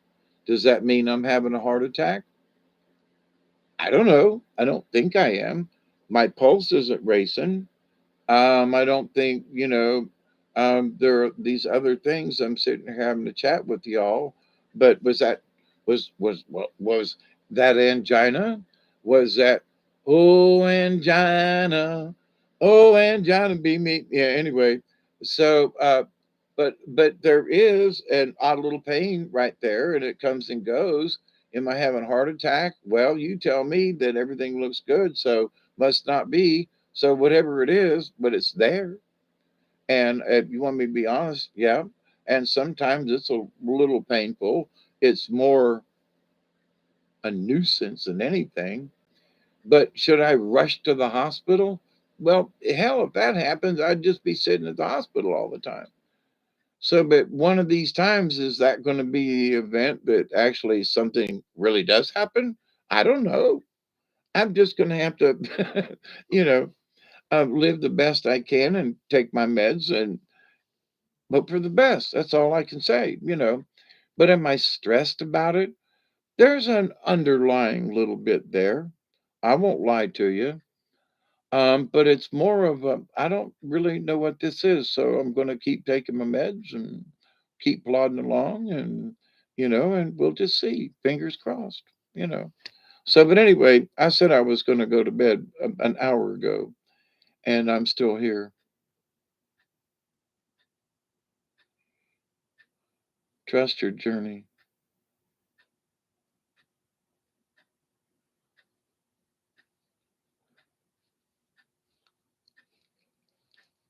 Yeah, well, one of these days soon, we'll just call each other up, and I'll just make coffee. With my cell phone, we can do a picture thingy. So, and we can have coffee that way. Remember, our minds are our superpowers. Yeah. And that's one of the things that I'm trying to, after having seen the MRI, I know I keep talking about it, but it was just amazing. It still is. When they worked on my neck, I imagined, these little workers going inside and using trowels and putting plaster up to heal my cervical, right? And so now with the heart thing and with the kidney issue, which is mild, but it's still there, moderate. Um, and with seeing what the veins look like in my heart and how they're pinched, now I can visualize how can I go in there, and get that vein to open up without having them have to put a stent in or something like that, right? So with my bones and my lower back, now it's like, so how now that I have actually seen it from different viewpoints, down, sideways, and from the back or front or back. That's interesting. Anyway, Um, I guess it was from the backside. But having viewed it from three different points of view, now I can really visualize. I don't know I don't have a clue what I'm going to do with the visualization other than try to fix it, repair it, or something. All right. But not knowing what it looked like beforehand and just kind of guessing, now I have an absolutely clear, this is what this one looks like, and this is what this one looks like, and this is what this one looks like, specifically right now from the side, because the picture's only 2 weeks old, kind of thing. But anyway,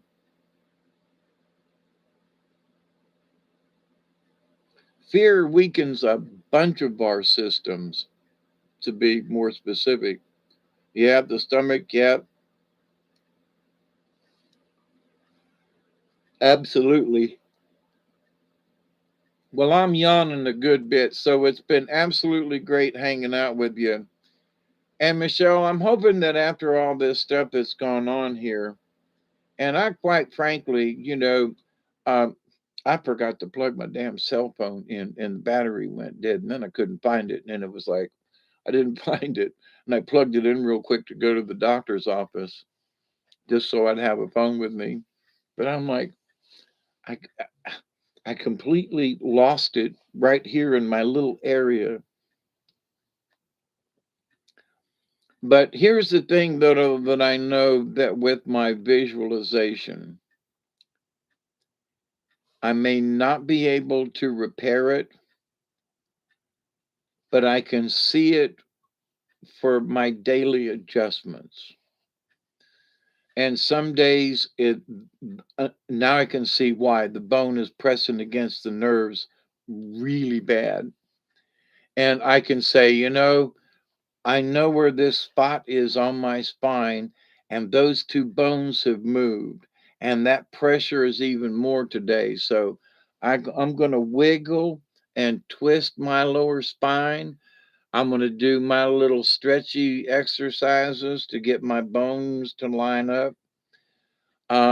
Because now that I actually have seen what it looks like, I can take preventative measures by doing, you know, my loft right here, I can hang from it. So just let the weight of my lower body pull the bone apart. That in and of itself makes my arms and shoulders stronger, but also pulls the spine away. Where right now, my upper body weight is shoving down on that spine and it's compressing it even more. So when I get up from here, I'm going to hang from the loft and see if I can't get that to, drop, go the opposite direction. So I have that opportunity. And so now that I see the mechanics, now I can do some preventative, maintenance, if you will. There's many exercises for this type of lower back injury, which I've already been to therapy and they've taught me a lot.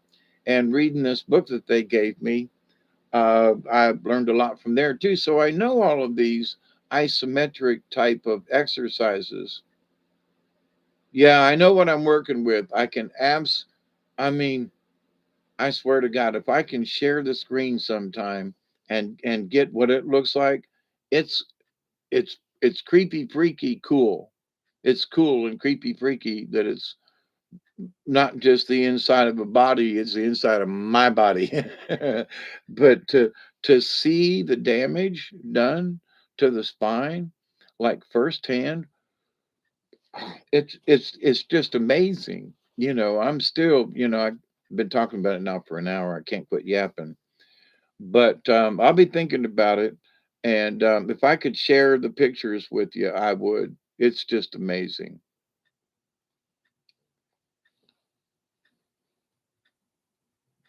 I gotta say though, with the 70 years of wear and tear and the fact that I'm missing 4 discs, they're like gone, compressed, right? It's hard to say, well, I'm just going to puff them back up. I'm going to think that, I'm just going to go in there with a little tire pump and these things are going to come back up and there's going to be more. Maybe not. you know, I ain't saying that miracles can't happen, but at the same time, my brain has to be practical. You know, can I smooth out the edges? Okay. Can I rearrange my spine so these two vertebrae down at the bottom, which cuts off my feet and legs and makes me want to fall, if I can learn to control that by stretching and doing other things, then I can minimize the pain that I already have and discomfort. Might not be able to fix it, but I can keep it from getting worse, and I can rearrange my spine because I've been doing it for years now. Is the only reason I've been able to be here. That I continue to keep adjusting my spine. I showed the doctor the other today, and I said, I sit here and I turn my back and I turn my spine, and I do isometrics this way, and then I turn and I do isometrics this way, and it's low stress, but it keeps the body limber. And I'm 180 pounds, have been this way for the last 7 months, haven't gained any weight, haven't lost any weight. I've eaten what I wanted, I'm healthy, I'm you know can't got to be doing something right. So now I have to keep up that fight, and I use that word right now, but I don't want to continue using it because it is a struggle. But if I continue to think of it as a struggle, then it's a struggle. So I'm going to struggle to get better. Ain't going to be no lie, but I'm not going to call it a struggle. You know what I mean? If that makes sense. So the things that bother us in life, oh, I struggle to get this done. I struggle to lose weight. I struggle. Well, if you keep saying it, you're going to struggle. So, and that's one of the things that I've learned. Quit mouthing about it. Just, yeah, it is going to be a struggle. Yes, there's going to be really painful days. Yes, it's going to be hard to say, I don't feel like exercising today. Screw this mess. But then tomorrow I'll go, I feel guilty. I'm going to do it today now. Yesterday, well, all right, had an attitude. Uh, I don't feel that way today. So let's get it on. Let's go to exercise and let's get this thing through. And some days are just like that. So will I muddle through and struggle through in that respect? Yeah. Do I know how it's going to be? No. But I've been through operations before. I've made it. So what's another one? We'll find out. I'll find out. Thoughts are things. Change your thoughts and words. Talk the outcomes you desire into existence. Yeah, at least don't speak the negative into existence. Because I back in the day, it's really easy to do. Oh, I struggle with my addictions. How you doing today? Well, life these addictions are a struggle every day, and and so I had to just quit saying stuff like that. How you doing? Well, it could be better. You doing okay? Well, I'm sorry, but you know how it goes. Well, I take every day as it comes, which in rearrange those words around a little bit, and you could say every day is a struggle, but we get by. Well, we take it as it comes. Meaning life's a struggle at times, and life sometimes is great and glorious, and everything's smooth, and sometimes it's crappy as hell, and you get a flat tire or whatever. So, but see, this is still kind of in the spiritual realm. In the spiritual realm, if you just believe that you can make it, and that's where I think for my stubbornness, I just believe that I'm not asking the good Lord to send shit my way. Uh-uh. Lord knows, especially after seeing these pictures, when I have told people that my back is bad, it's been really bad for a while. So I feel kind of sort of vindicated in that respect. Of course, those people that made fun of me and my bad back are dead. Shame on me, but they're dead. You and your back, you're always bitching about your back. But it hurt, it's bad. I can't walk. Yeah, yeah, yeah, yeah. Well, why aren't you using a walker? Because it's clumsy and I don't like them. Why aren't you using your cane? Because I always got to find a place to put the damn thing. So I'm just going to walk without one and struggle.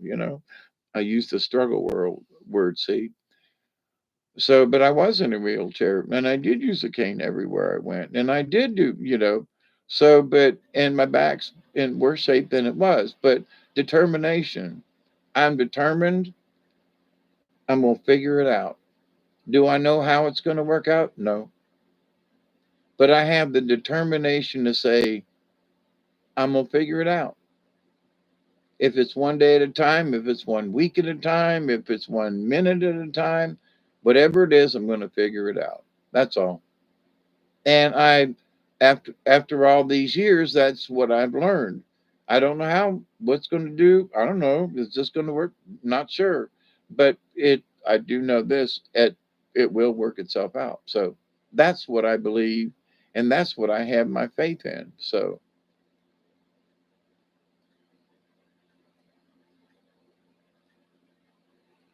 talk the outcomes you desire into, yeah. And always be grateful for this blessed journey. That's one thing. And the other day when I pulled cards for everybody, and one of the messages that to me kept popping up was to be grateful for what you already have, and just say thank you to the universe. Just be grateful. And after the heart attack and everything, now I've always been grateful, but I've been a lot more grateful. That grateful to be here has went up a notch, you know. And sorry I had to have a heart attack for that gratefulness to kind of move up a notch. And having the test come back and having my arm look good. And she looked at my arm today and she goes, "Oh, that looks so that." And she did a little test with things on my wrist today. You can't see it, but she was very pleased at the outcome from how my arm looked and how good and how quickly I heal, which has been a good thing, for me. In many of the things that I have gotten cut, stabbed, otherwise stitches, I have healed, you know. So, knock on wood, I'm not with all the major, my whole left thigh was, one great big giant stitch. I've had, microsurgery on my knuckle where when I was in jail, my hand got caught in the saw and almost cut the tendon in my finger, and it's been hurting today. But I watched them sew it back together, with handcuffs chained to the bed, while the doctor had his little microscopic things, and he tied all the tendons and everything together with tiny little. How he did it, it was amazing to watch. But so I physically I've been through a lot, stabbed, shot at with different things, but staplers and staple guns, So my friends, have a great tomorrow. It's almost 4:20. I got one more hit in this bowl and I'm out of here. So cosmic hugs, everybody. Please be sweet. And don't worry about what everybody's trying to gauge your spiritualness. Just be true to yourself and follow the number one rule.